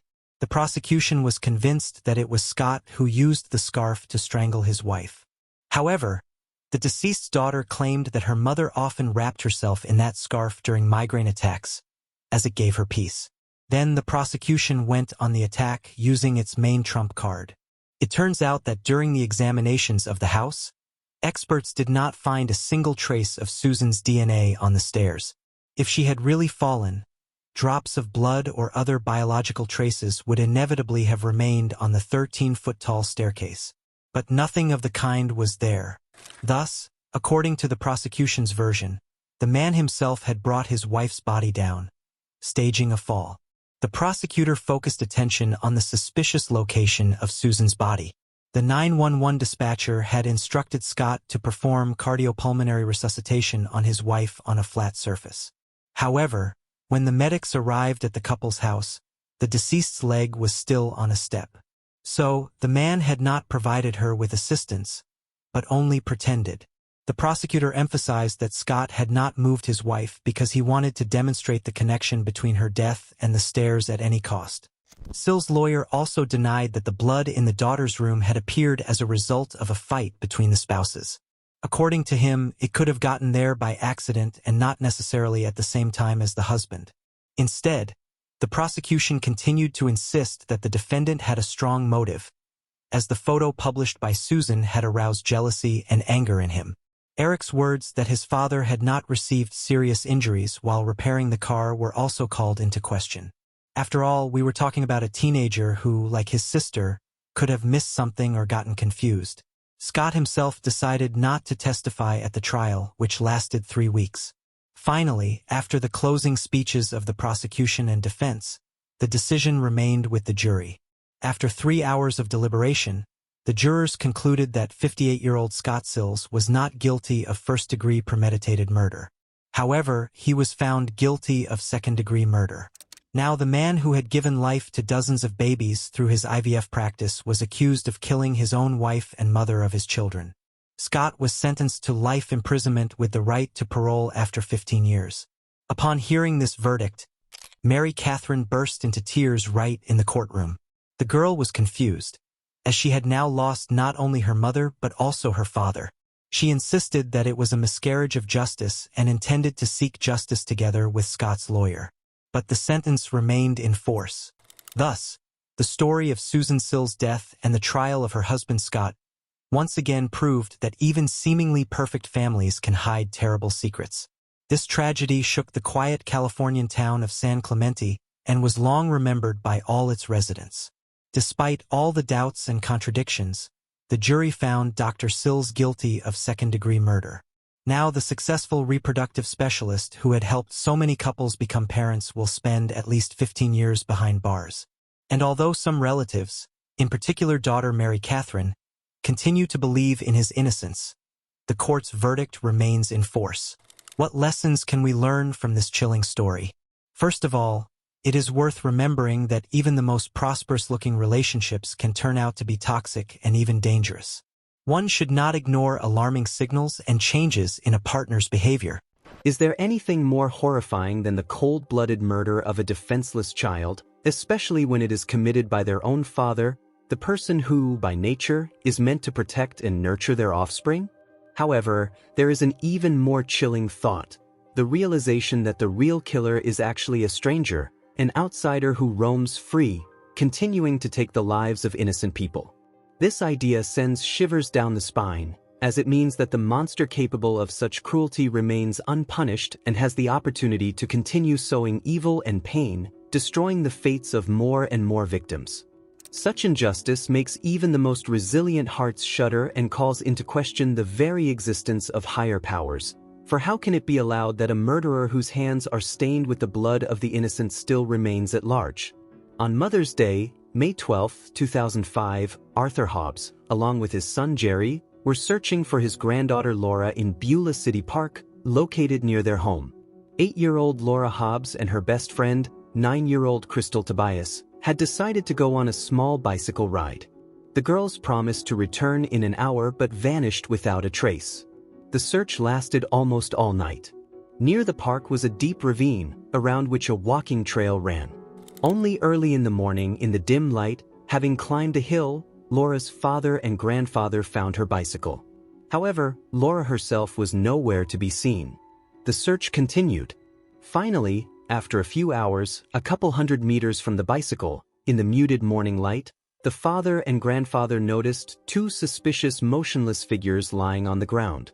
They instantly realized that something terrible had happened.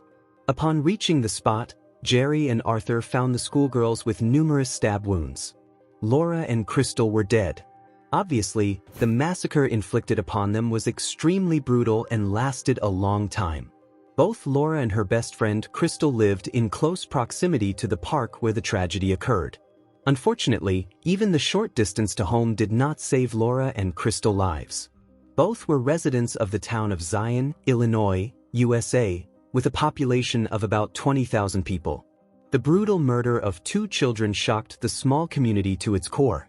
People passionately wanted to know the truth and find the criminal capable of such inhuman cruelty. However, no one could even imagine how convoluted and bizarre the truth would turn out to be, and what efforts would be required to uncover it. The police immediately found themselves under immense pressure from the public. Law enforcement officers were desperately trying to obtain any information to reassure people and track down the bloodthirsty killer. A few days after the tragedy, the head of the special group for investigating particularly serious crimes in Lake County confirmed the presence of a suspect. By this time, the detectives had already managed to talk to Jerry Hobbs, the father of the murdered Laura, who was considered to be involved in the case. The most horrifying thing was that the murdered girl's own father was under suspicion. Jerry was brought in for interrogation on the day the bodies were discovered. According to the police officers, the man behaved strangely. A background check on Hobbs showed that he could well be the perpetrator. After all, only a month before the tragic events, he had been released from Tehachapi prison. In general, Jerry had serious problems with the law. Less than a month had passed since he reunited with his wife and children, restoring their relationship. But could a biological father so brutally deal with his daughter and her friend? Laura and Crystal bodies were found next to each other. They had been attacked by the same criminal. The scene that unfolded before their eyes was truly horrifying. The bloodied bodies and clothes indicated that Laura and Crystal's last moments of life were filled with unbearable agony. Both victims received numerous stab wounds, underwent a merciless beating, probably with bare fists. In total, the forensic expert counted 31 stab and slash wounds, inflicted mainly on the upper torso, chest, and neck. Laura and Crystal's injuries were very similar. Signs of a struggle were also found on Laura Hobbs' body. Apparently, she had desperately resisted the attacker. But what shocked the criminologists the most was the unspeakable cruelty with which these injuries were inflicted. There were strong reasons to believe that the killer deliberately caused maximum pain to the victims. He did not stab randomly but carefully chose places that would not kill immediately but would inflict the greatest suffering. Upon learning that Laura's father, Jerry Hobbs, had been released from prison shortly before the crime, all police suspicions fell on him. However, the man categorically refused to admit his guilt. Of course, Jerry Hobbs had to go through numerous interrogations. He repeatedly communicated with law enforcement officers who tried to find an approach to him and break him. From Hobbs' words, a picture of the events of the day when the two schoolgirls died was reconstructed. After long hours, the detectives obtained Jerry's confession, recorded on video camera. According to him, on Sunday around 3 p.m., Jerry, together with his wife Sheila, returned home. At that time, their 4 children were flying kites by the lake. Daughter Laura approached her parents. She asked for permission to ride bicycles with a friend. The girl insisted that she wanted to arrange a kind of festive bike ride in honor of Mother's Day. Despite the fact that Laura was still under house arrest for stealing $40 from her mother, Sheila decided to let her go. Jerry was against his wife's decision. He believed that the punishment should be carried out to the end so that the child would learn a lesson and understand that she had done wrong. But Sheila convinced her husband. In the end, the father decided not to interfere and not to ruin Mother's Day for both of them. The schoolgirl was allowed to go for a walk. She was supposed to return in exactly 1 hour. However, the appointed time passed, and Laura still did not return.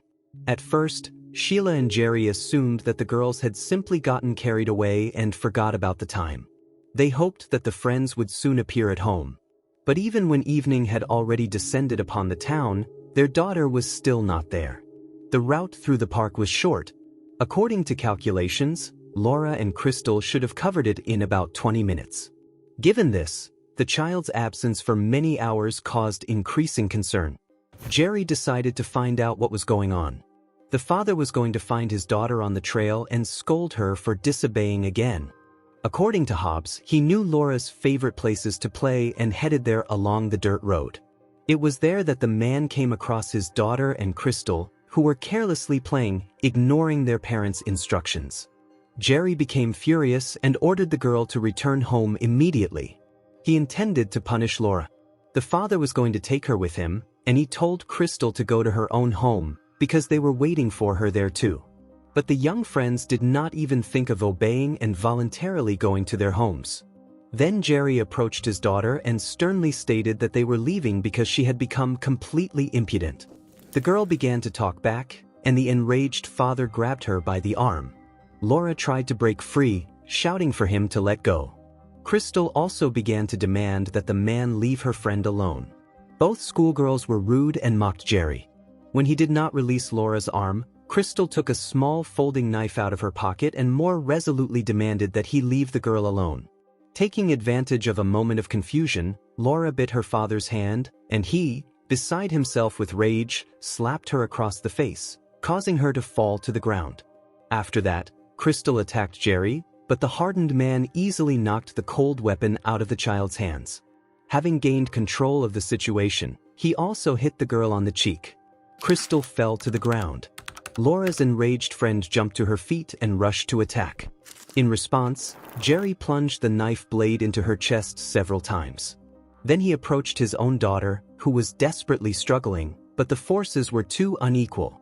Jerry hit her in the face again and then inflicted several stab wounds. This testimony from Hobbs was obtained after 24 hours of interrogation. Law enforcement officers had no doubt that they were dealing with a real criminal. Confidently, in all details, he described the brutal attack, which only the killer could know about. But despite the confession, it was hard to believe that a father was capable of dealing so inhumanely with his own daughter and her best friend. However, the investigators had strong reasons to suspect him, given Jerry's criminal past. Hobbs was born in 1970. After 8th grade, he dropped out of school. The man's hot temper and bad character often caused him trouble. Almost immediately after being expelled from school, his criminal career began. The first serious offenses for which the young man found himself in the dock occurred in 1990. It was then that Jerry first ended up behind bars in the state of Texas for several months. Since then, he was either released or sent back to prison, usually for minor crimes. The track record included offenses such as possession of prohibited substances and numerous robbery assaults. All this eventually led to the culmination, the brutal murder of 2 children. Of course, the preconditions for criminal behavior were more than serious. In August 2001, an attack on his wife Sheila occurred. At that time, the Hobbs couple lived in a trailer park in Texas. An argument broke out between them, which escalated into physical violence. 3 neighboring men tried to calm Jerry down. But this infuriated him so much that he grabbed a chainsaw and began chasing those people around the entire trailer park, brandishing the dangerous tool. Hobbs was stopped only when one of the men hit him on the back with a shovel. Jerry fell and could no longer run. By that time, someone had managed to call the police.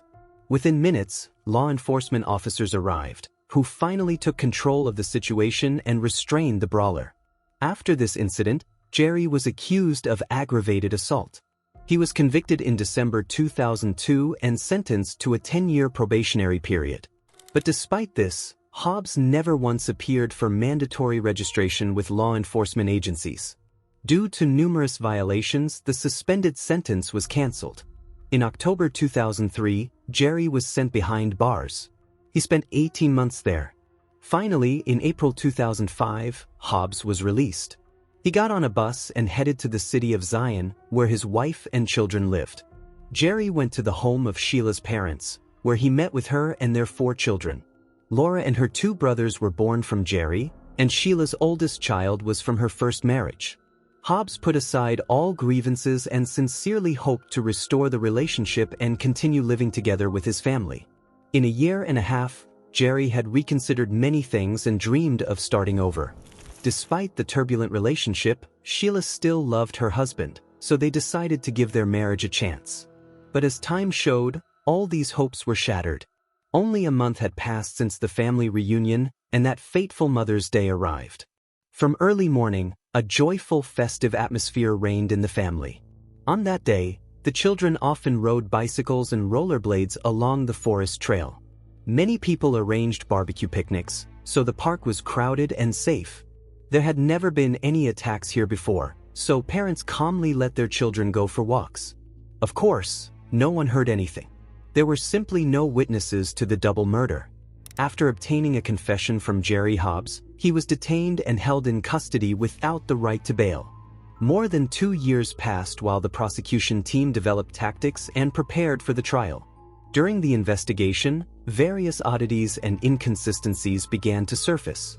First of all, Jerry's version of events seemed implausible. It was hard to believe that an 8-year-old and a 9-year-old girl were walking around with a knife, which they then attacked an adult man with, and he, in response, began to fight back and, in a fit of anger, killed the children. It also seemed strange that the schoolgirls refused to return home when their father found them alone in the dark. Weren't Laura and Crystal terrified to be outside the house at such a time? It all looked absurd. Moreover, in his confession, Jerry never once mentioned rape, although the girls had been sexually assaulted. As it turned out, at the crime scene, forensic experts collected samples of male DNA. However, they did not belong to Jerry, but to some third person, a man who was not in the police database. Moreover, these were not just some random traces, but evidence of rape on the victims' bodies, which directly indicated the falsity of the father's confession. However, this did not bother the investigators at all. They came up with their own version, suggesting that the foreign DNA got on the bodies because it was a busy area where children often played. No one specified how male sperm could have ended up on the trail. Of course, such a theory sounded even more absurd. Despite all the doubtfulness of the case, the prosecution was confident in its undeniable victory in court. They had Jerry's confession and his criminal past in their hands, so triumph seemed only a matter of technicality. Information about DNA materials was decided not to be disclosed. Video recordings of the interrogations were enough to convince the jury. Laura's father was sent to prison for life without the right to early release. The situation began to change in 2009 in Arlington, Virginia. That's where 20-year-old soldier Amanda Snell lived. On November 13, 2009, she did not show up for her shift at Fort Myer. Of course, the management became worried about what had happened. Amanda was responsible and diligently built her career. Such unfortunate incidents as not showing up for duty without prior notice seemed impossible for her. The superiors decided to check on the employee's condition, so they sent several of Snell's colleagues to the officers' dormitory. The officers arrived at the scene and knocked on the door. They rang the doorbell, repeatedly trying to contact her by cell phone. But the girl did not respond. The door to her room was unlocked, and colleagues went inside. The first alarming signal was that Amanda's wallet and ID remained in place. The military immediately noticed the unpleasant smell of decomposition. In the bedroom, traces of blood and struggle were found. Snell's body was found in the closet. The girl had been brutally beaten, with a construction equipment cord tightened around her neck. Her head was covered with a pillowcase. According to the autopsy results, it was possible to establish that death occurred approximately 2 days before the body was found. On the weekend, numerous pieces of evidence were collected at the crime scene, including a DNA sample from the victim's pillowcase. The police found out that Amanda's laptop, phone, iPod, and bedsheet were missing. Also, several footprints were found in the room, indicating the presence of another man. Since the base was protected from outsiders, this gave hope that the criminal probably lived and served there. Forensic experts identified the footprint as a Nike Air Force One. At the time, these sneakers were very popular on the base.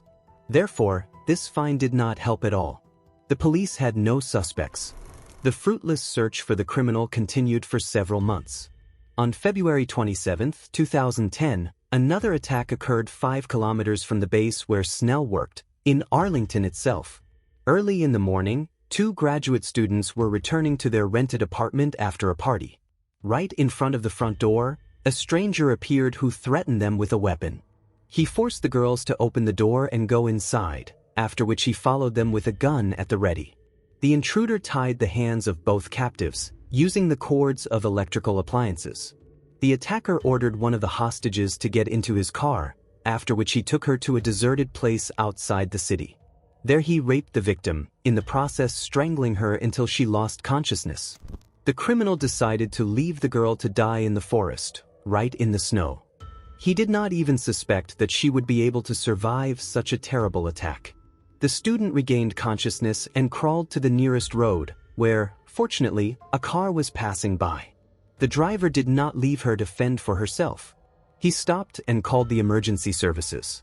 The girl, suffering from hypothermia, was taken to the hospital. At that time, her friend managed to free herself and also turned to law enforcement. Fortunately, the victims did not suffer serious injuries.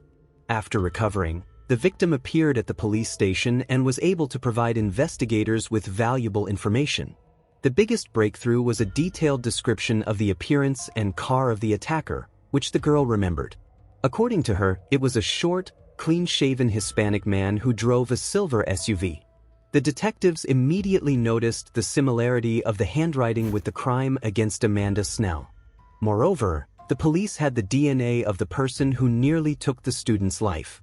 The rescued girl did not even suspect that her miraculous survival would become a catalyst for a series of events that would literally turn the lives of many people upside down. On the same day in the evening, a man who matched the description of the attacker was arrested. According to the laws of the state of Virginia, a DNA sample was immediately taken from the detainee for examination. In his car, they found the kidnapped girl's university ID card, as well as her earring, which made it possible to link the suspect to the crime. The main person involved in the case was taken into custody until the trial. Several months passed in this state, during which law enforcement officers continued to investigate the circumstances of these horrifying events. Finally, it was possible to analyze the DNA sample and compare it with the National Database of Crimes. The match that occurred shocked law enforcement officers. It turned out that the same DNA was found on the bodies of two little girls, Laura Hobbs and Crystal Tobias, in 2005 in Zion. At that time, the detainee actually lived in this city. When the murder of the schoolgirls happened, he had just turned 16. The young man was in high school. The police officers were stunned to learn that he was friends with Crystal's older brother. The suspect's name was Jorge Torres. The work on the brutal attack made it possible to uncover a terrible miscarriage of justice. Jerry Hobbs, the father of one of the murdered girls, Laura, was serving a sentence for a crime he had nothing to do with. Finally, after 5 long years spent behind bars, Jerry's life began to change dramatically. 2 weeks had passed since the collected DNA samples matched Jorge and pointed to the real killer of the schoolgirls. So the charges against Hobbs were dropped. He was released from prison in early August 2010. All this time, the real murderer had been calmly walking free. This allowed him to commit an attack on another victim, which miraculously did not become fatal. And perhaps there were other crimes on his conscience.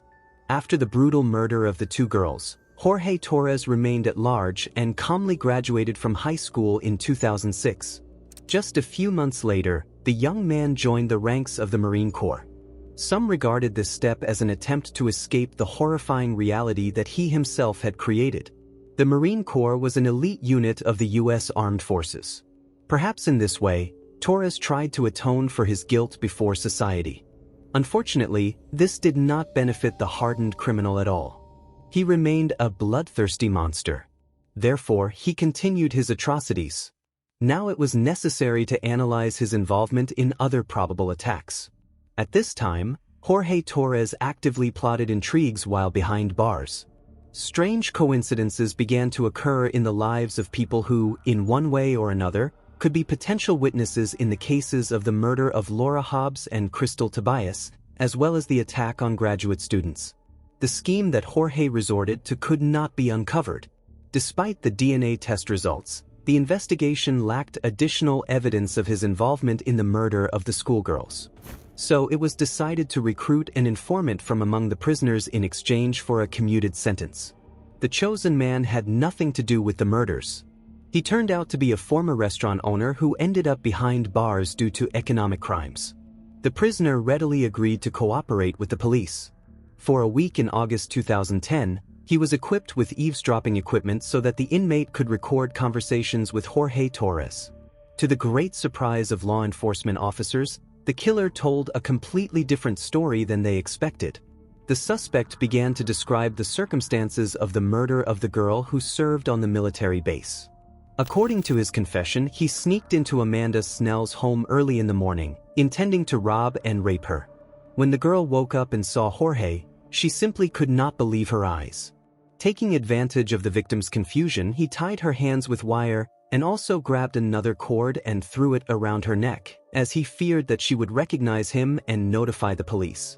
According to Torres, he acted so quickly and efficiently that Amanda did not even have time to resist. The killer carelessly and heartlessly described how he dealt with Snell, raped her while she was in agony, and then hid the body in the closet so that it could not be found for as long as possible. According to the informant, the criminal spoke about this even with some pride, as if boasting of his cruelty in front of him. The informant was almost sick from what he heard. This story of Jorge bordered on psychopathy because people with such disorders often seek to arouse admiration. Having received this confession, the police officers decided to resume the investigation of Amanda Snell's case. The investigators managed to find out that at the time of the attack, Jorge Torres was actually a neighbor of the murdered Amanda Snell in the officers' dormitory. A gun and a computer were found in his room, which contained many horrifying videos of rape and torture of women. The police also found Nike Air Force One sneakers on Torres, the traces of which matched the footprints at the scene of Amanda's murder. Forensic experts re-examined the samples from the pillowcase found on Snell's head and from the bedsheet. Finally, the DNA examination confirmed the match. This automatically supplemented the list of crimes of the brutal killer with another victim. The detectives thoroughly investigated whether Jorge could be involved in other similar atrocities but found no confirmations. Most importantly, the police had a criminal who posed a serious threat to society and had been at large for 5 years. Finally, it was time for justice. The trial in the case of the graduate student who miraculously survived the attack began in December 2010.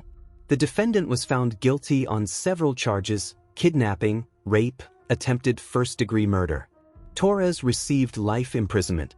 This was only the first of many trials. The hearings in Amanda Snell's case started in 2014.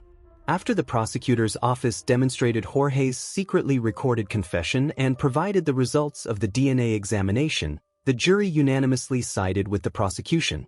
At the end of May of the same year, the judge sentenced the criminal to death. In mid-November, he was extradited to Lake County, Illinois, to await trial for the murder of Laura Hobbs and Crystal Tobias. Despite the fact that Torres was already sentenced to death, the state prosecutor considered it necessary to hold these hearings as a tribute to the victims of the monster and their families. The trial began only in mid-September 2018. The criminal decided to enter into a plea bargain. He waived his right to a trial and confessed that he had brutally dealt with the 2 schoolgirls. For the murder of each girl, Jorge received 50 years in prison. But he no longer had the right to life. Torres returned to prison in Virginia and was awaiting the death penalty. While case reviews and appeals were ongoing, the death penalty in the state was abolished in 2021. So now, Jorge Torres is serving life imprisonment without the right to parole. Only one important question remained. How could the father of one of the murdered schoolgirls voluntarily take the blame for this terrible crime? In 2005, while talking to his mother, Jerry Hobbs briefly explained the reason. He said that he was simply broken by the police during the interrogation. Later, already after his release, while communicating with journalists, the man described his condition in that period in detail. According to him, at that time, Jerry had not slept for more than a day. Moreover, from the evening, he had been actively searching for his daughter together with his father. When Hobbs learned about Laura's death, it had already substantially broken Jerry. Jerry was in shock and did not understand what was happening. It was a mixture of confusion, fear, and pain, which the police officers pressed on during the round-the-clock interrogation. According to the wrongfully convicted man, he was not allowed to sleep for 24 hours of interrogations. The detectives took turns to put constant pressure on him. In the end, the father who had lost his child was so depressed and broken that they managed to beat out these shocking confessions from him. According to the law enforcement officers, they relentlessly pressured Jerry, using various tactics, broke him, and forced him to give testimony. In fact, the law enforcement officers committed a crime that cost Jerry 5 years of his life behind bars. After these events, the man decided to receive compensation for moral damage, because it now turned out that the police officers deliberately ignored valuable evidence that confirmed his non-involvement and broke him in custody instead of looking for the real killer. At that time, the detectives already had DNA samples from the crime scene that proved that Jerry was not involved. But instead of getting to the truth, law enforcement officers simply removed this data from the case. They refused to drop the charges against the girl's father. At that time, Jerry Hobbs had already served 2 years in prison. 3 more years and several crimes were needed to uncover the truth and free an innocent man. At a press conference dedicated to this incident, the state prosecutor spoke. Of course, he tried in every possible way to smooth over the acuteness of the issue. The prosecutor also insisted that no one suspected the man's framing, and the rights of the detainee during interrogation were strictly observed. In his opinion, such a result was associated with the condition of Jerry himself, who was considered a suspect. Moreover, the criminal past discredited Hobbs. Jerry, who had just been released from prison, led the police to the girls himself. The detectives were sure that he knew where he was going and was involved in their death. They continued to ask him questions, hoping to break him, but Laura's father insisted that this was all just a fatal coincidence. A few hours after the start of the interrogations, the police officers took his clothes under the pretext of the need for analysis. Instead, Jerry was issued a thin suit in which he was cold. He was repeatedly shown horrifying photos from the crime scene. In addition, Hobbs claimed that he was intimidated and threatened several times. Jerry constantly refused to confess, but then the police began to frighten him with the arrest of his wife, Sheila. Thus, their children would be left orphans, and he could not allow this. To obtain a full confession suitable for use in court, it was necessary to make a video recording. On it, of course, there should be no coercion or aggression on the part of the police officers. Many takes were needed, because at first, Jerry refused to read the testimony written by the investigator, but threats forced him to do what the detectives demanded. The wrongfully convicted man's civil lawsuit was settled in February 2014. He was awarded over $6 million. But, according to Jerry himself, even this was not a victory. He considers it important that the wrongful conviction forced the launch of a reform program for the law enforcement system in Lake County. After all, while Hobbs was unjustly sitting in prison, the real killer was raping and killing other victims. Now, finally, he will remain behind bars and will not be able to harm anyone. The police consider Jorge Torres a serial killer. Probably he had more victims. An investigation was conducted regarding other possible cases of beaten confessions.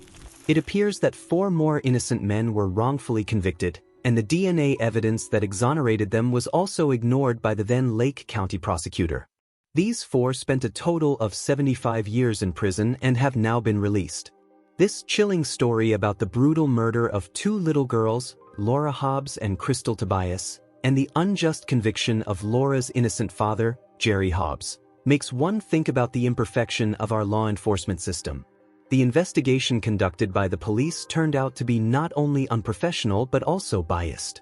Ignoring important evidence, in particular DNA samples, and the use of unacceptable pressure methods during interrogations led to an innocent person serving 5 years behind bars, while the real killer continued to commit terrible crimes. This case became the impetus for reforming the law enforcement agencies of Lake County and forced a review of other possible cases of unjust convictions. Thanks to the persistent work of investigators and new evidence, it was finally possible to expose the real criminal, Jorge Torres, who also turned out to be a serial rapist and murderer. Despite the fact that justice in this story finally prevailed, it leaves a deep mark on the hearts of all its participants and makes us, as a society, be more vigilant and demanding of the work of those who are called upon to protect our lives and rights. Love is an incredible feeling that inspires people to create masterpieces in literature, music, and cinema. However, if this feeling is directed towards a person who causes suffering, it can turn into a destructive force capable of destroying many lives. The question arises, can money corrupt a person? Or maybe it only exposes their true essence, tearing off the mask of outward kindness and compassion?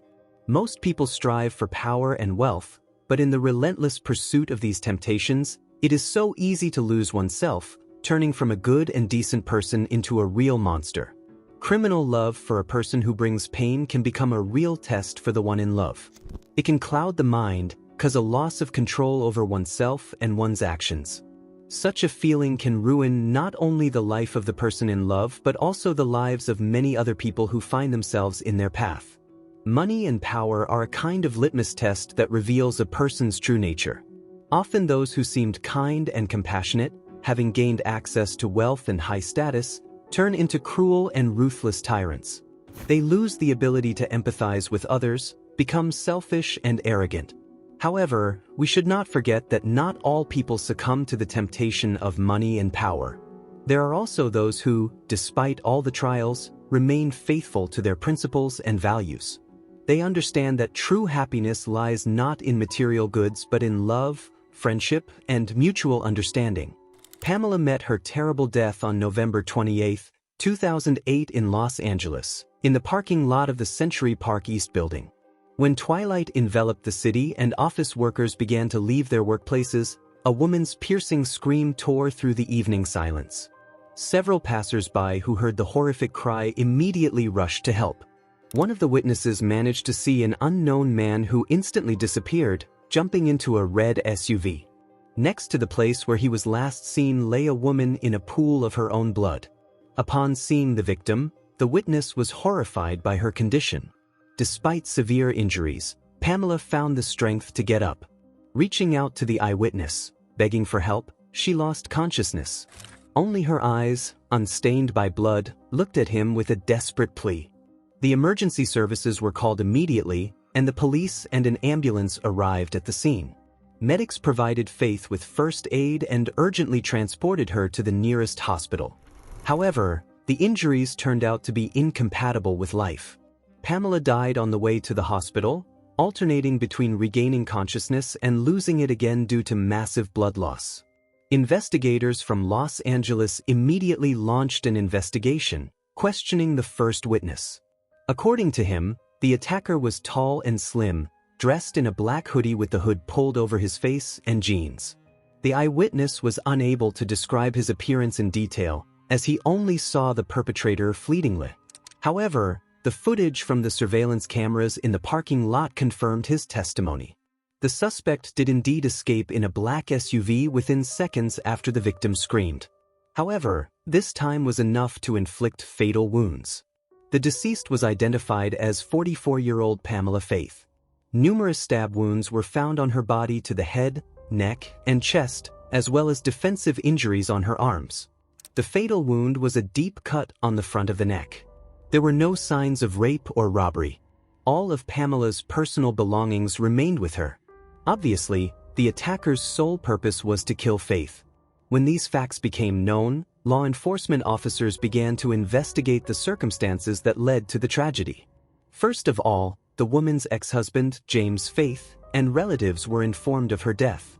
In such cases, the criminal is often found among close ones, so James was called in for questioning. He voluntarily agreed to come to the station for an interview. To the surprise of the investigators, the man's appearance did not match the one captured by the surveillance cameras in the parking lot at all. Pamela Goody was born on August 31, 1963 in Salt Lake City, Utah, and grew up in a loving family with 3 siblings. Shortly after successfully graduating from college, she met a man with whom she had her first daughter, Desire. However, the relationship did not work out, and Pamela raised the girl on her own. Her loved ones called Goody Gentle Pam for her generosity and kindness. Friends and family described Pamela as a loving mother and a charming woman. Wherever she appeared, a positive and pleasant atmosphere instantly formed around her. Faith was a successful businesswoman, owning her own firm in the jewelry industry since 1989. But on the personal front, things were not so cloudless. Before meeting James, Pamela was a single mother. Faith worked as an electrician and also dreamed of a strong family and his own business. There was an immediate attraction between him and Goody. Things developed rapidly, and already in 1998, the lovers got married in Las Vegas. Later, the couple had a daughter together, Janet, Pamela's second child. To many, their union seemed happy. James was a sincere and loving husband who seemingly was ready to do anything for his charming wife. Faith became a caring father and gladly accepted Desire, Goody's daughter, from her first marriage. However, not everything in the couple's life came easily. At first, the newlyweds faced financial difficulties. The business barely stayed afloat. After the birth of their second child, the problems became so serious that Pamela was forced to seek social assistance. During this period, James worked a lot of overtime, taking on large orders for the installation and maintenance of electrical networks, which required traveling around the country. He was away from home for weeks at a time. Faith did everything possible to keep the family afloat. In 2002, the situation for the Faith couple changed radically. They decided to combine their efforts and create the company Goldfinger, which was to work with precious metals. Pamela and James constantly expanded the scope of their jewelry business, even opening their own online store. Although Goldfinger's offices were based in California, the organization itself was officially registered in Panama. This innovative business model proved so effective that it allowed the Faiths to break out of years of financial hardship in just a few months. They began buying up gold, jewelry, and collectibles, such as rare coins, to resell them later at a much higher price. This approach helped the couple form initial capital and further increase the turnover and profitability of their enterprise. Goldfinger essentially functioned as a kind of pawn shop. Clients brought their gold to the Faiths for storage as collateral for loans that they issued at interest. When people paid back the debt, they took their jewelry back. But if the borrower did not repay the loan, the gold remained the property of the couple. It was during this period that gold prices skyrocketed. So, by 2008, Pamela and James had managed to accumulate significant reserves of the precious metal, which had greatly increased in price, as had their wealth. However, despite the stunning financial success, even according to their children, the Faiths never flaunted their wealth. Although the couple owned valuables, they usually did not display their riches. At the same time, Pamela held the position of vice president of Goldfinger, while her husband was the president of the company, which generated million-dollar profits. Financial fortune smiled upon the Faiths. They bought several luxurious real estate properties, including a residence in Camarillo and a spacious estate in Moorpark. Initially, their relationship was full of love, but the more time passed, the more James distanced himself from his wife. Many noticed that when business took off, the man was seized by an unrestrained thirst for money. He became stingy and withdrawn. Even Pamela herself admitted that James was no longer at all like the one she once fell in love with. At the same time, Faith's health began to deteriorate. He fell ill with rheumatoid arthritis, which called into question his ability to continue running the company. James could not spend long periods of time in the office regularly, and this negatively affected the business. During this period, Pamela, who had always dreamed of devoting herself to home and family, readily took over the company's affairs to support her husband. In April 2007, while in the office, Faith was talking with her longtime friend Carl, who ran a similar business. The women were discussing work issues. It was during this conversation that Pamela discovered that she was conducting business without a proper license. Without hesitation, she decided to rectify the situation and obtain all the necessary permits as soon as possible. On October 6, 2007, Faith was issued a check for a hefty sum of $400,000, exactly the amount needed to cover all expenses and pay state fees. Witnesses claimed that James had opposed this step from the very beginning. In his opinion, licensing was an unnecessary hassle and too expensive a pleasure. But Pamela stood her ground. She wanted to work legally and have no problems with the law. It was this conflict that became the catalyst for the aggravation of relations between the spouses, which eventually reached a boiling point. In October 2007, after 9 years of marriage, James filed for divorce. He resorted to all possible legal levers to cut off Pamela's access to the family company and prevent her from continuing the process of licensing the business. Moreover, Faith even managed to get a ban on his wife appearing in Goldfinger's offices, and her elder daughter Desire, who had worked in the company for several years, was fired. The divorce process turned out to be remarkably fierce and controversial. The former spouses started a real war over their joint bank accounts, which at that time held over $12 million. James did manage to remove his wife from the company's assets, which was a devastating blow to her. The wealthy woman found herself in a situation where she was forced to borrow money from relatives and friends in order to be able to hire a lawyer. Moreover, Faith cut off all of Pamela's business contacts. The girl considered such an act to be a considerable meanness, since it was she who had stood at the origins of Goldfinger. At the start, Faith had invested significantly more money and effort into the joint business than her husband. Soon Pamela found out that their company was under close federal scrutiny and an investigation into money fraud was underway against it. Government agencies established that millions of dollars earned through criminal means were laundered through Goldfinger every year. The woman sincerely wanted to help restore justice.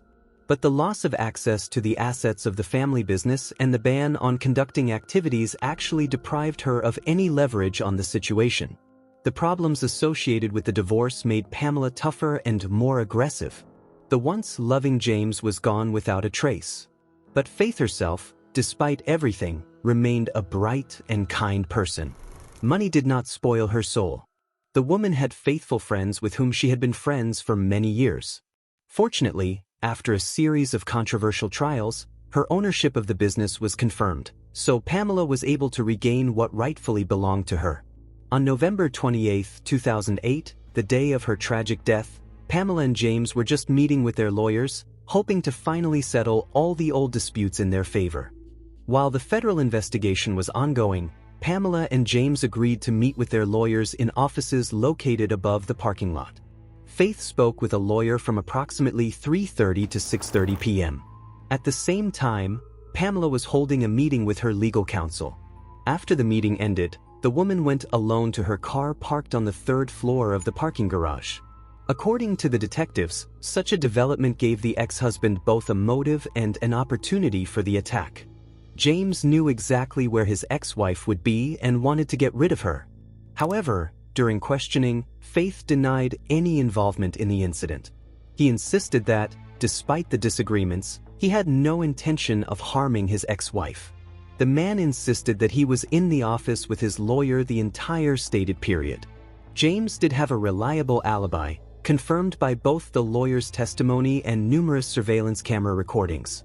Of course, he was the closest to the family business. So the police officers set about finding out who else might have had it in for the 44-year-old Pamela. Faith continued to deny that Pamela had any conflicts with partners at all. The woman had no ties to the criminal world, but the nature of the crime clearly indicated the opposite. In the interrogation room, the man behaved surprisingly calmly, which even seemed strange. If he really was not involved in what had happened and had no idea who had killed his ex-wife and why, then he should have at least been worried that he could become the next victim. It was quite possible that against the backdrop of financial troubles, the couple could have made serious enemies. However, James didn't seem to be bothered by this at all. The officers were convinced that Faith was involved in Pamela's death, but it was not immediately possible to prove it. So the man, who became the main suspect in organizing the attack, had to be released. All the recordings from various parking cameras, including external ones, fell into the hands of the police, which made it possible to track the movements of the criminal as he approached the building, as well as trace the path of the red SUV. Here, something unusual was noticed. James left the building and behaved absolutely casually, even too much so, because there was a commotion around. At the same time, the main suspect was just standing there, and then, as if nothing had happened, headed for his car. It seemed that he was not at all worried about what had happened. The detectives concluded that such behavior is inherent in a criminal who knows perfectly well what awaits him inside the building, so he does not want to be at the epicenter of events when the police appear at the scene. The investigators continued to study the obtained recordings. It became obvious that Pamela was ambushed when she approached her car. Apparently, she was being watched. The suspicious red SUV drove up and stopped in the adjacent row. The car moved and cut off the woman's escape routes just as she took the keys out of her purse and tried to get into the cabin. The attacker jumped out in a flash and pounced on her with a knife, leaving no chance of escape. The killer cowardly attacked from behind, despite being much larger and heavier than his victim. According to forensic experts, The massacre lasted from 1 to 3 minutes. Despite desperate resistance, the criminal's blade reached its target. The final point was put by a blow to the throat. The wound was so deep that Pamela lived only a few minutes. She was rapidly losing consciousness. It took only 3 to 4 minutes, and the woman died even before arriving at the hospital. The car number was tracked down. It turned out that the car was rented from one of the most famous rental companies in the city. The investigators gained access to the car. But before returning to the rental service, the cabin had already been thoroughly steamed. Nevertheless, the forensic experts worked thoroughly inside. Almost immediately, they managed to find traces of blood in the joints of the upholstery of the back seat from which the criminal attacked. The attacker jumped out of the back seat and did not close the door behind him. The blood splattered so profusely that drops even got inside the cabin, flying several meters. According to experts, the man who rented the car tried to thoroughly clean the interior so as not to leave any traces. The surveillance cameras worked flawlessly. Law enforcement officers managed to capture the faces of 3 people who were in the cabin before and after the attack. By comparing the fingerprints collected from the car with the available databases, the police were able to establish the names of the alleged killers. They turned out to be Jose Moya, Gabriel Marquez, and Stephen Moya. Of this trio, only Jose was personally acquainted with James and Pamela. And not for just 1 year. The man was hired to work on the ranch where the Faith couple lived. He helped around the household and lived in a guest house on the estate. In addition, Jose was in a relationship with James' sister named Mary. Moya bore a strong resemblance to the killer captured by the surveillance cameras in the parking lot. The investigators gained access to call records and GPS data of the potential killers. Gabriel and Stephen's devices were detected near the nearest cell tower at approximately the time the crime was committed. It was located just 100 meters from the scene of the incident in the parking lot. The police officers were lucky enough to obtain a series of text messages exchanged between James and Jose. However, the exact content of the conversations could not be determined, as the correspondence turned out to be edited. At that time, the investigators did not yet have the technical capabilities to restore the original text. But despite this, law enforcement officers accumulated more and more indirect evidence linking the suspects to the crime and, probably, pointing to the person who ordered the murder. Of course, this was quite controversial, because the exchange of messages between Faith and Moya could easily be explained by work communication about the household on the ranch. Stronger evidence was needed to put behind bars both the direct perpetrators of the murder and the one who ordered it. As soon as an official investigation into the activities of the Goldfinger Company was launched, law enforcement officers quickly stumbled upon a probable motive for the crime. The FBI and the tax service joined the case, which managed to expose 2 schemes at once aimed at money laundering. The Faith's family business was connected with another company through which tens of millions of dollars earned by criminal means were withdrawn. Although the jewelry firm was not directly involved in financial fraud, its involvement made it possible to put pressure on James. He certainly received considerable profits from illegal activities, using his wife's business. Since there was still a lack of irrefutable evidence of Faith's involvement in the murder, he was charged with financial fraud. This made it possible to limit his access to any financial transactions. In addition, state services were able to fully audit the jewelry company's activities. When the man began to have health problems, it significantly shook his self-confidence. Money had accustomed James to the idea of his own invincibility, but now the unbearable pain caused by rheumatoid arthritis dispelled this illusion. To dull the suffering, Faith began taking various painkillers prescribed by a doctor. Eventually, he even became addicted to these drugs. The loving husband Pamela once knew was gone forever. James practically completely lost the ability to control the business. At the same time, Faith herself was ready to devote herself entirely to the cause. Over the course of several years, James periodically ended up in the hospital for another treatment. He became withdrawn. Relatives felt the gulf between them growing incessantly. Now it became clear why James so fiercely opposed the licensing of activities initiated by Pamela. After all, this effectively opened full access to the company's accounting and therefore automatically exposed all his machinations. His wife did not even suspect all these shadow schemes and simply tried to conduct business legally. When the man realized that it would not be possible to stop Pamela, he became enraged. James provoked several serious quarrels, during which he did not mince words. He clearly sought to intimidate and morally break his wife in order to prepare the ground for a future divorce. To some extent, this worked. Although Pamela was a strong woman, the changes in her husband greatly upset her. Questions also arose about Jose, who lived on the Faith's estate. The investigation assumed that he had infiltrated the family of the wealthy couple for a reason. Given the number of people involved, it was not easy for the police and special services to untangle this web of lies. The investigators were convinced Jose gained the trust of the Faiths with a specific purpose. It is quite likely that he planned to deal with the couple and their children one by one in order to eventually take possession of the gold. Moya knew perfectly well where the valuables were stored on the ranch. In fact, Jose was not just an employee.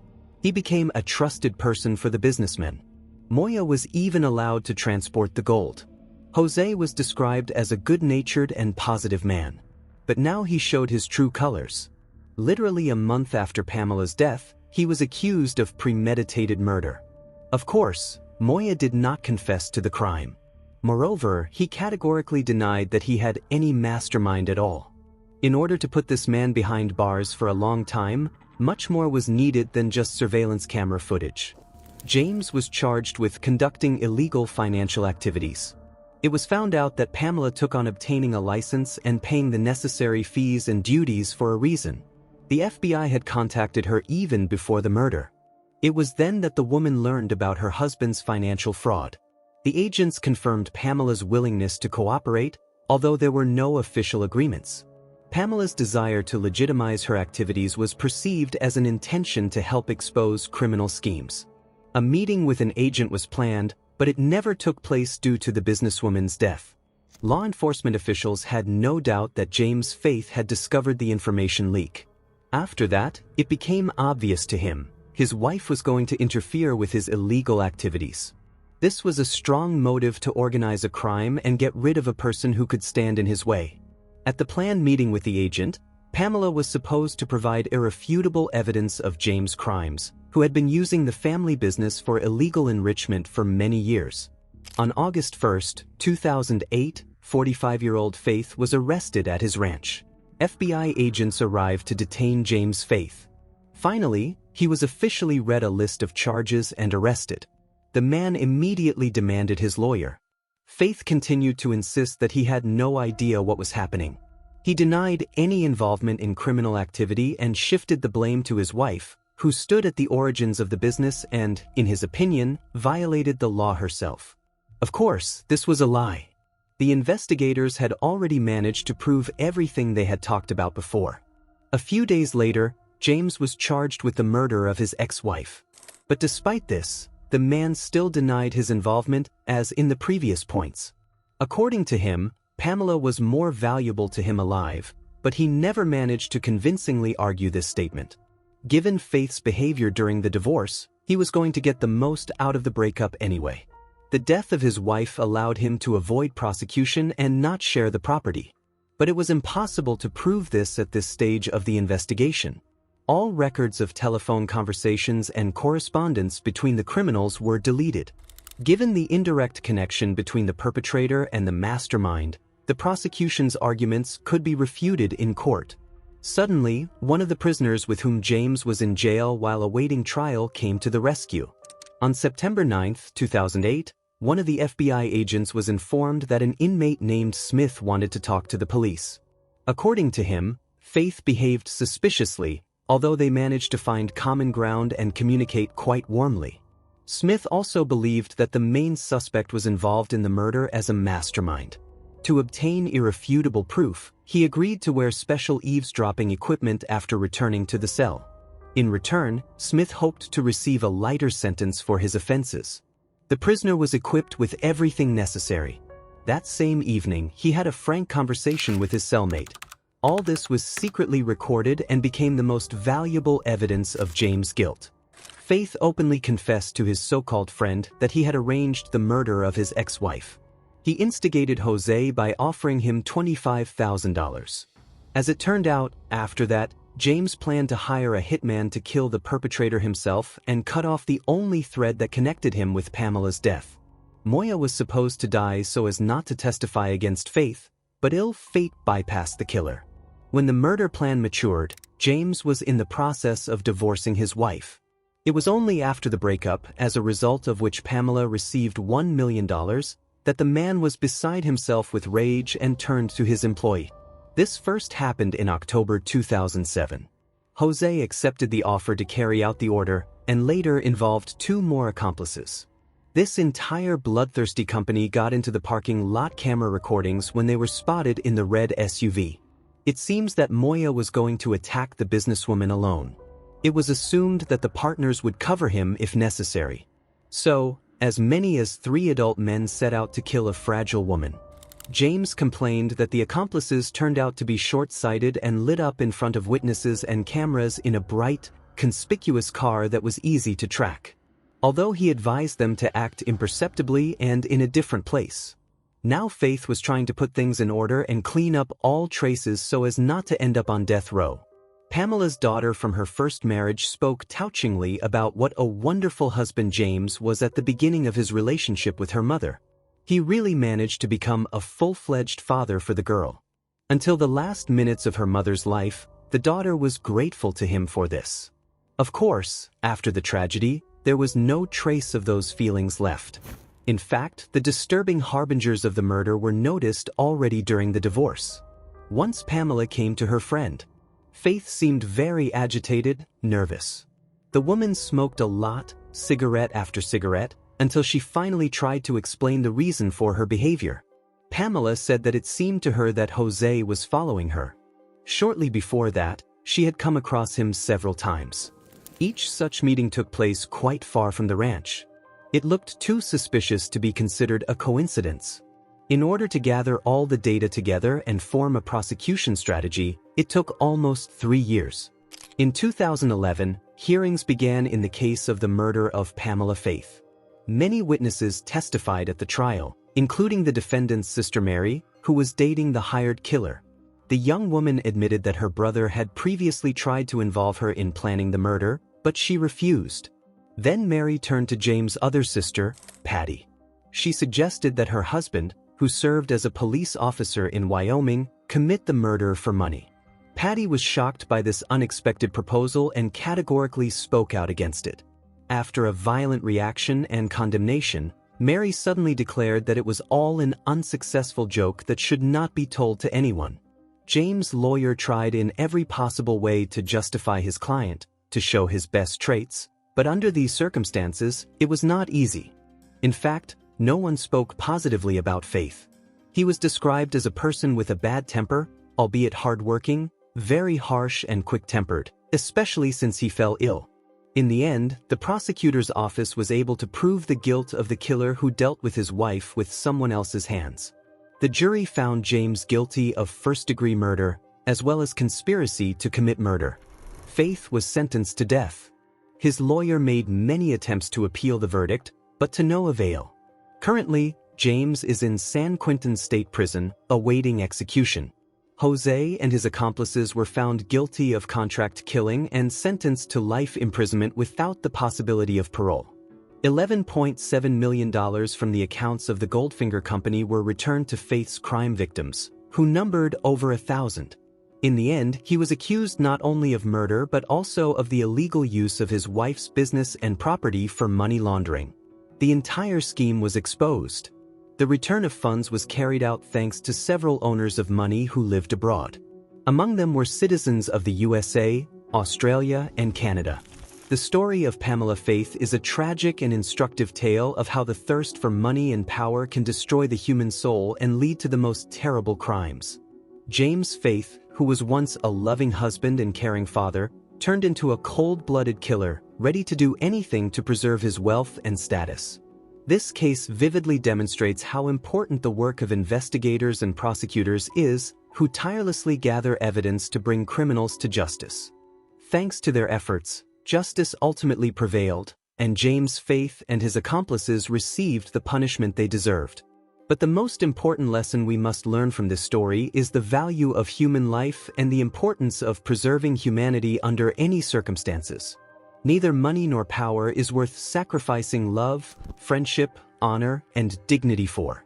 Pamela Faith died, but the memory of her will live on in the hearts of her children, relatives, and friends. And although justice was delayed, it still prevailed in the end. If you are interested in this story and want to know more about the investigation of intricate crimes, I invite you to subscribe to my channel's Detective Brooks. Here you will find many fascinating stories about high-profile criminal cases, professional secrets of investigators, and interesting details from the lives of law enforcement officers. Sometimes, a person suddenly feels the inevitability of their own demise, that eerie, icy breath of fate on the back of their neck that makes their heart freeze with fear. In a desperate attempt to avert the fatal sentence, they grasp at any opportunity, changing their lifestyle, seeking medical help, resorting to various means of protection. Some start leading a healthy lifestyle, giving up bad habits, surrounding themselves with amulets and talismans, consulting fortune tellers and psychics. Others withdraw into themselves, avoiding any risks, refusing to travel, or even leave their homes. However, as life shows, even the most meticulous precautions are not always able to outwit the relentless fate. Every step, every decision seems fateful, but paradoxically, it is the excessive caution that sometimes leads to what the person was so diligently trying to avoid.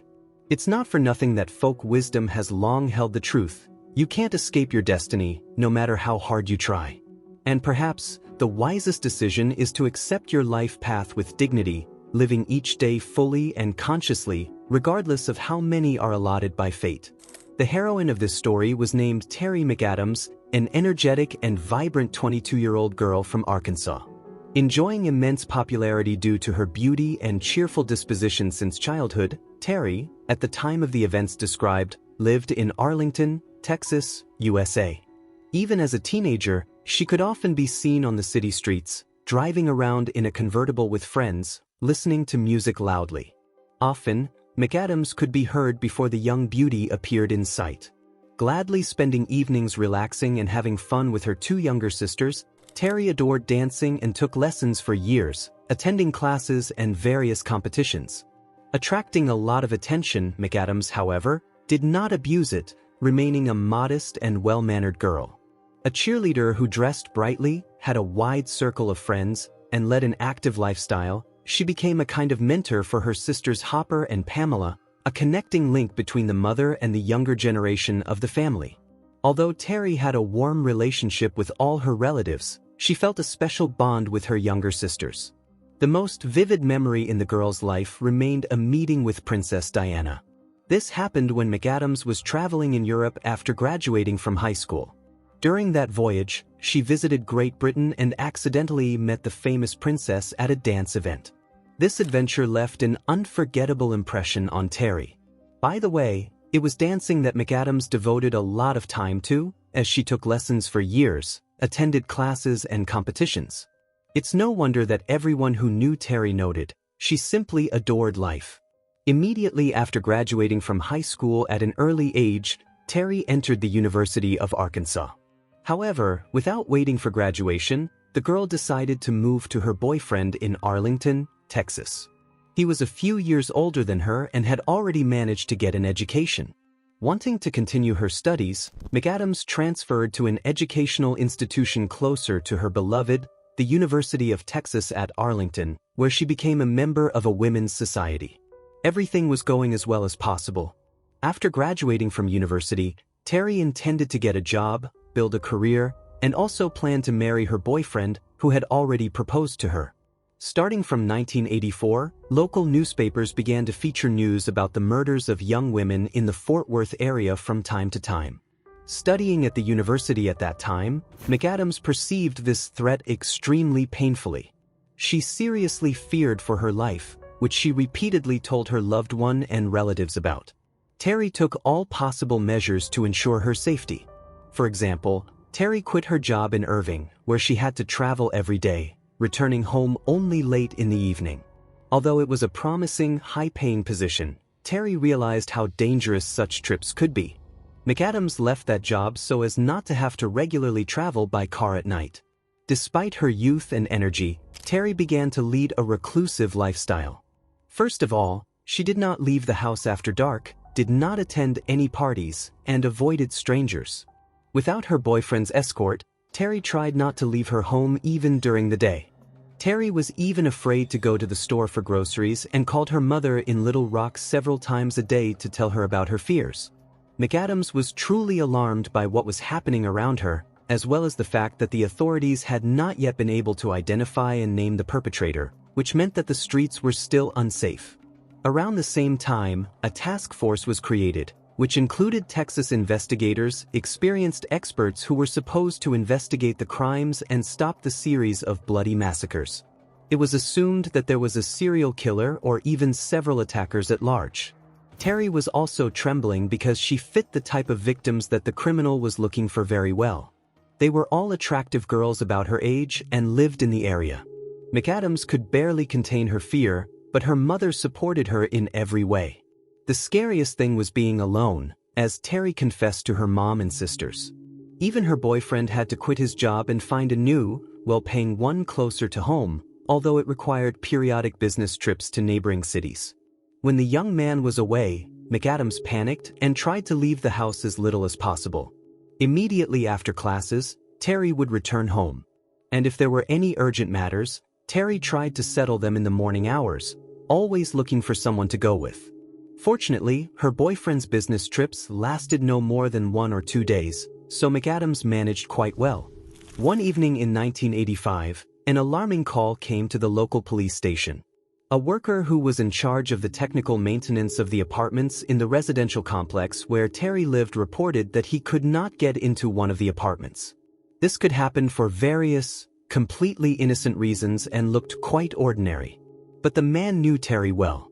This situation seemed uncharacteristic for the girl to him, because they had agreed on an early visit by the repairman to carry out repair work. McAdams could not possibly miss this meeting. Until that moment, the repairman was not too concerned about Terry's excessive fears, but now he assumed that they might not have been groundless. Suddenly Terry was not afraid for nothing. When the police officers arrived at the scene, no one opened the door for them either. Attempts to contact McAdams' loved ones were unsuccessful, so the law enforcement officers decided to interview local residents. The neighbors confirmed the repairman's words. They also knocked on Terry's door, but to no avail, although they heard some suspicious noise in her apartment, after which they tried to find out what had happened. Despite this, no one reacted to the doorbell. Considering the statements and concerns of the neighbors, the law enforcement officers were forced to break down the door. The bloody scene that opened up to the officers' eyes inside the apartment shocked everyone. In the bedroom, right on the bed, they found the mutilated body of Terry. It seemed that she had been tortured for a long time. Terry was not only raped, but also brutally beaten with a blunt object. Judging by the condition of the body and the blood, the attack occurred at night or early in the morning before the police were called. Criminologists immediately arrived at the call and set to work at the crime scene. A fierce struggle had clearly taken place here. Terry's desperate resistance was eloquently evidenced by numerous defensive injuries on her arms and upper body. But the girl's face suffered the most. McAdams was subjected to a prolonged beating with bare hands and some kind of crushing weapon. There were traces of strangulation on the neck, but apparently the attacker did not kill her in this way. According to the forensic expert, death occurred as a result of a craniocerebral injury. The victim was also brutally raped, but whether it happened before or after the murder remained unknown. A lot of DNA traces were found on Terry's underwear and clothes, but it was not possible to establish their owners at that time. During that period, analysis methods were at an embryonic stage and could not be used in investigations. There were also no video surveillance cameras or geolocation tracking at that time. All this significantly complicated the solving of crimes. The version of robbery was quickly discarded because there were many valuable things left in the apartment, including in plain sight. Even if the perpetrator took something with him, his goal was clearly not to take possession of property. This was also evidenced by the degree of brutality of the massacre. In view of this, the investigators set about looking for suspects among the victim's inner circle, who could have a special motive, jealousy, hatred, or a thirst for revenge. But Terry seemed to have no enemies. McAdams was remarkably pleasant, benevolent, and non-confrontational. None of the relatives had any idea who could have wanted the student's death. During searches at the crime scene, which took place on February 14th, law enforcement officers failed to find the murder weapon. According to the criminologist's conclusion, it was a hammer or a similar metal tool. During the search of the apartment, a cigarette butt was found, although none of the residents smoked. Most likely, it belonged to the killer. Unfortunately, the technology of that time did not allow obtaining a DNA sample. The saliva remains were too meager, so this cigarette butt could not provide much valuable information. However, the detectives at least found out the brand of cigarettes that the killer smoked. Of course, one of the priority versions considered was the involvement of a serial killer in the murder of McAdams, who was behind similar crimes in the area. The police compared the picture and method of the murder with other incidents that occurred in the vicinity. There could be a connection between them because the handwriting matched, although not completely. Considering the data collected during other investigations, the detectives assumed that perhaps the killer did not know his victims. The attacks occurred spontaneously. The perpetrator tried not to leave traces and not to attract the attention of neighbors, so he entered through the back sliding doors of the balcony and not through the front entrance. On the outer window frame, it was possible to find the imprint of the criminal's shoe sole. It is quite likely that he climbed a tree that grew a few meters from the wall of the apartment building.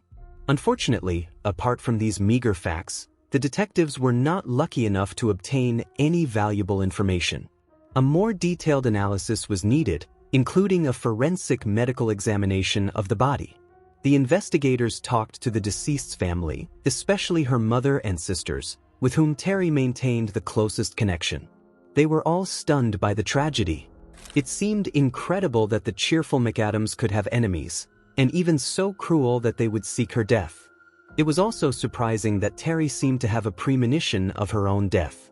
Terry was wary of leaving the house, afraid of being attacked, and yet she was killed right in her own apartment. Rumors about what happened instantly spread throughout the city. The local community was convinced that there was a maniac operating here, capable of breaking into any home. Apparently, he was hunting for beautiful girls, stalking them, lying in wait, and attacking. People finally became convinced that no one could feel safe. Young women, especially, were at risk of becoming targets for new attacks. As befits Texans, they decided to take protection into their own hands. Over the next few months, sales of weapons and ammunition at military stores skyrocketed. The public began to put pressure on the police. The county sheriff appeared on a local TV channel with a call for all concerned citizens who might have even a shred of information about the criminal to respond. As soon as Terry's murder was covered in the local media, the police station was flooded with calls. But this did little to help advance the investigation. One of the main suspects in the early stages was McAdams' fiancée.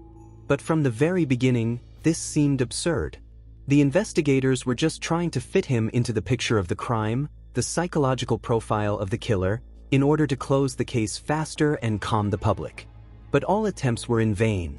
No one from Terry's inner circle could believe that her fiancé was capable of such atrocities. As soon as his alibi about his business trip was confirmed, the young man was left alone. The young man was indeed out of town and was supposed to meet his beloved at the airport just when the police found her. In order to recreate the chronology of events on the eve of the tragedy, the detectives communicated with McAdams' loved ones. On the morning of February 13th, Terry went to school. Around 4 o'clock in the afternoon, Terry left the university, got into her car, and headed home. There she changed her clothes and then drove out shopping, also in her own car. McAdams was alone, although she usually tried to take her friends with her, but that day everyone was busy. First of all, Terry visited the nearest grocery store. Terry needed ingredients for the cake that she was going to bake for her beloved the next day, on Valentine's Day. After all, her boyfriend was due to return from another business trip the next morning. However, the young man arrived home only a few hours later, when criminologists were already actively working at the crime scene. The supermarket salespeople confirmed that they saw Terry at the checkout. They provided a receipt with her purchases. There really were cake ingredients there. It was possible to find out that McAdams left the store around 6:30. Investigators interviewed everyone who could have crossed paths with Terry at that time, hoping that people might have noticed something suspicious, such as a stalker following Terry, or something similar. But no one noticed anything alarming. It looked like an ordinary grocery trip. Terry behaved calmly, paid for the goods, and just left. Apparently, no one was following the girl. McAdams returned home and did not go out anymore. A meeting with a repairman was planned for the morning, since she had problems with the electrical wiring. It was thanks to this man that the deceased was discovered. By an unfortunate coincidence, none of the neighbors next door were at home that evening and night. Those who heard the suspicious fuss lived further away and could not fully assess the scale of what was happening. Moreover, the sounds quickly died down and people calmed down. The degree of brutality of the crime could only indicate that the killer felt rage and hatred towards his victim. Certainly, in such cases, the criminal should be sought among the victim's inner circle. But in this situation, this approach did not work, because Terry's fiancée was far from the city. He was shocked by the tragedy. After all, in just a few months, Terry and Anister were planning to get married. The young man had already managed to give her an engagement ring worth $5,000. However, during the searches, the police were unable to find this ring. At first, this was considered a motive for the attack, a robbery that went wrong. But still, this version turned out to be far-fetched. After a more thorough analysis of the events, it became obvious that nothing else had disappeared. The attacker could have grabbed the jewelry just in passing. It seemed that the ring simply caught someone's eye. Apparently, the expensive piece of jewelry must have caught the eye of the criminal. So about 250 flyers with a photo of the engagement ring were sent to all local pawnshops, including in the nearest cities, Fort Worth and Dallas. All jewelry-related trade shops and organizations were notified. But no one reported the missing ring to the police. The investigators checked all possible leads. Despite this, none of them led to certain results. All the suspects who were interviewed provided alibis. Their testimonies were confirmed by the statements of other persons or documented. Law enforcement officers were also interested in criminals who had convictions for violent crimes and lived in the area. There were several suitable candidates who were at large at that time, but each of them managed to convince the police of their non-involvement. Gradually, the investigation began to reach a dead end.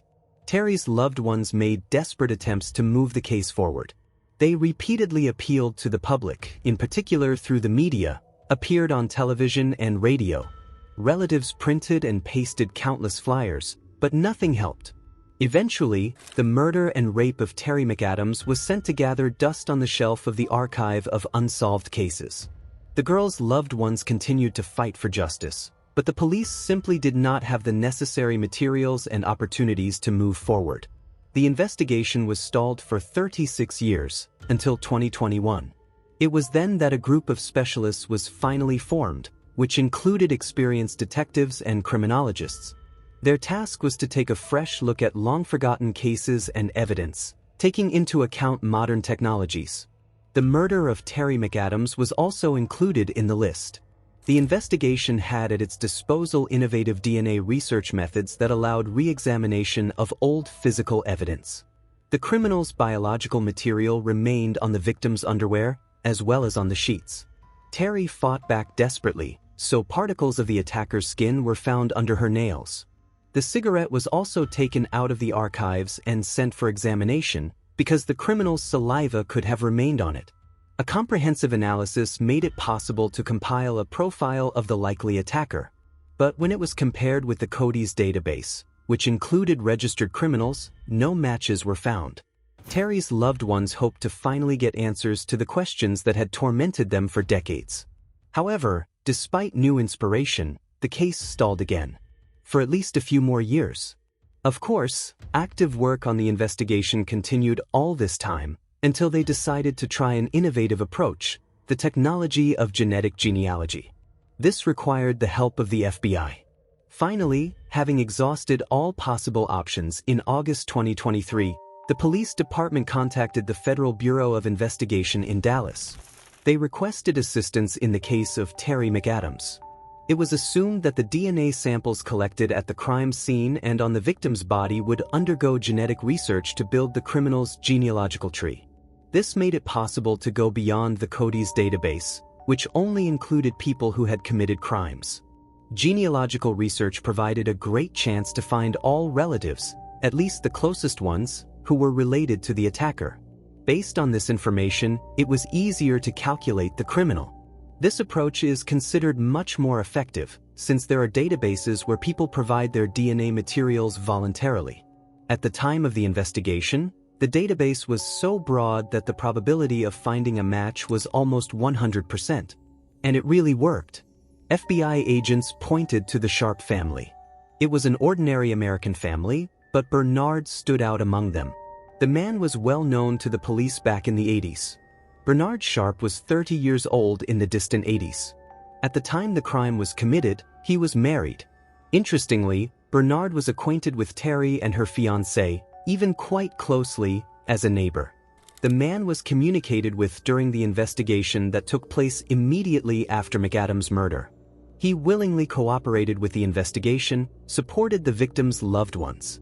Bernard provided an alibi that seemed not too reliable to the police. Despite this, during the check, the man's wife confirmed his alibi, which allowed him to avoid arrest.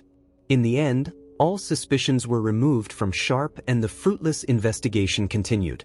However, Bernard's wife paid dearly for covering up for her husband. Late in the evening of July 3, 1985, a man called the local police station, identifying himself as the cousin of Sharp's wife. He stated that he had received a gunshot wound and needed help.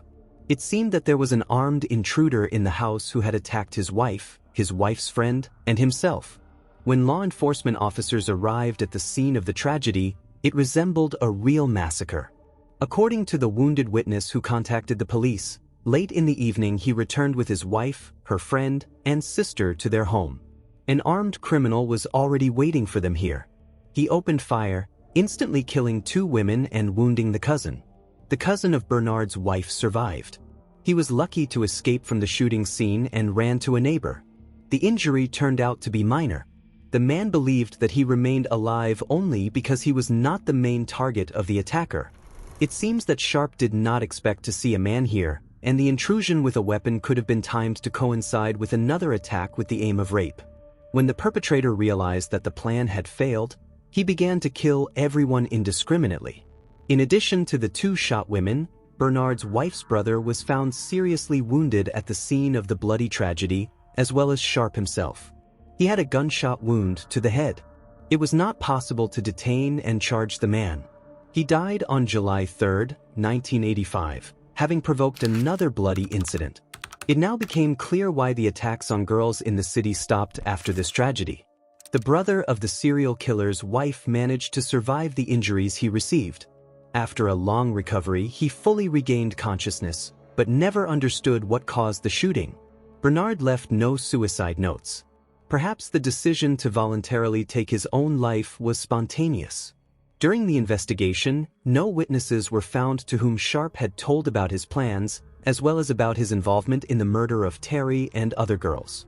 But he hinted to several close friends that he knew McAdams' killer, but did not name names. It remained a mystery whether it was a desperate desire of the criminal to boast about his bloody adventures. Just a few months after Terry's murder, Bernard was found dead after he shot his wife, her friend, and seriously wounded his wife's brother. The police did not have Sharp's DNA samples. The place of his burial for exhumation of the body and examination could not be found. Then the police had to resort to extreme measures. To prove his involvement in the murder of Terry McAdams, officers were forced to travel outside the state to meet with one of his registered relatives. The man did not want his name to be associated with the murders, but agreed to provide his DNA sample. In the end, thanks to forensic genealogy, it was possible to prove Bernard's guilt. At the time of the criminal's death, the police did not have the opportunity to compare his DNA materials with samples from crime scenes. The investigators were unable to establish a connection between the previous attacks. This was probably due to the difference in the criminal's handwriting. Before the murder of his relatives, Bernard did not use firearms, but limited himself to brutal beatings and rapes. Perhaps, Due to the heavy caseload at the time related to other crimes, it was not possible to bring him to justice. Since Sharp shot himself, his name and fingerprints did not end up in the police database. Therefore, there could be no matches in Cody's. Until his death, he lived near Terry McAdams. By the age of 30, the man already had a rich criminal history, which included repeated arrests for hooliganism and robberies, as well as sexual assaults. At least one case is known when Bernard lured two girls into his house under false pretenses, and then beat them, tied them up, and raped them, including with the use of torture. The girls miraculously managed to survive this attack and escape. They turned to the police, and Sharp was detained. The man was even able to be charged, but thanks to the skillful work of a lawyer, the sentence was short. He never stopped, and every time after being released, he again became a person involved in various criminal episodes. In the end, all this led to the death of Terry. Given the nature of the criminal's attacks, the police assumed that he could be involved in other crimes committed in the area where he lived. A suitable candidate for the role of a rapist and serial killer appeared, who could help solve several more atrocities committed in that area and so frighten Terry during her lifetime. The DNA profile of the probable criminal was transferred to the Federal Bureau of Investigation. It was also entered into the database of persons known in criminal circles. However, there is still no confirmed information regarding Sharp's involvement in other crimes. The investigation is still ongoing. For the family of the murdered Terry, establishing the identity of the criminal was a huge relief. Despite the fact that they were unable to achieve justice and will not see how McAdams' killer goes to prison for the rest of his days, or even be sentenced to capital punishment, they felt satisfaction from the closure of the case. After 39 years, the murder investigation was finally deservedly completed. This was made possible thanks to the latest technology. The victim's sisters appeared on a local TV channel and gave several interviews to journalists to talk about their feelings after the murder was solved almost 40 years later. They believed that it would have been much better to see the triumph of justice with their own eyes, but they remained satisfied with the fact that the dangerous killer himself stopped a series of atrocities many years ago and could no longer harm anyone. If Bernard had not done this, then over the next decades, many other innocent women could have become his victims. The story of Terry McAdams is a tragic tale of a young life cut short by a cruel and senseless death. She became a victim of a criminal who terrorized the local community for years, sowing fear and despair. Bernard Sharp, a man with a rich criminal history, destroyed not only Terry's life but also the happiness of her family and friends. He deprived the world of a bright, kind, and caring girl who had so many opportunities and plans ahead of her. This case clearly demonstrates how important the persistence, dedication, and professionalism of investigators are. Despite the fact that it took decades to solve this crime, law enforcement officers did not give up and tirelessly searched for the truth. Thanks to modern technologies, in particular innovative DNA research methods, it was finally possible to establish the identity of the killer and prove his guilt. And although Bernard Sharp escaped earthly justice by committing suicide, Terry's relatives at least received answers to their painful questions. This story reminds us that evil can lurk very close, behind familiar faces and everyday masks. It encourages us to be vigilant, to take care of the safety of our loved ones, and not to remain indifferent to the misfortunes of others. The memory of Terry McAdams will forever remain in the hearts of those who knew and loved her. And although the girl cannot be returned, at least the truth is now known, and justice, even if late, has triumphed. If you are interested in this story and want to learn more about the investigation of intricate crimes, I invite you to subscribe to my channel's Detective Brooks. Here you will find many exciting stories about high-profile criminal cases, the secrets of investigators, and interesting details from the lives of law enforcement officers. Support the channel with your subscription, and together we will immerse ourselves in the world of investigations, the search for truth, and the fight for justice. See you soon.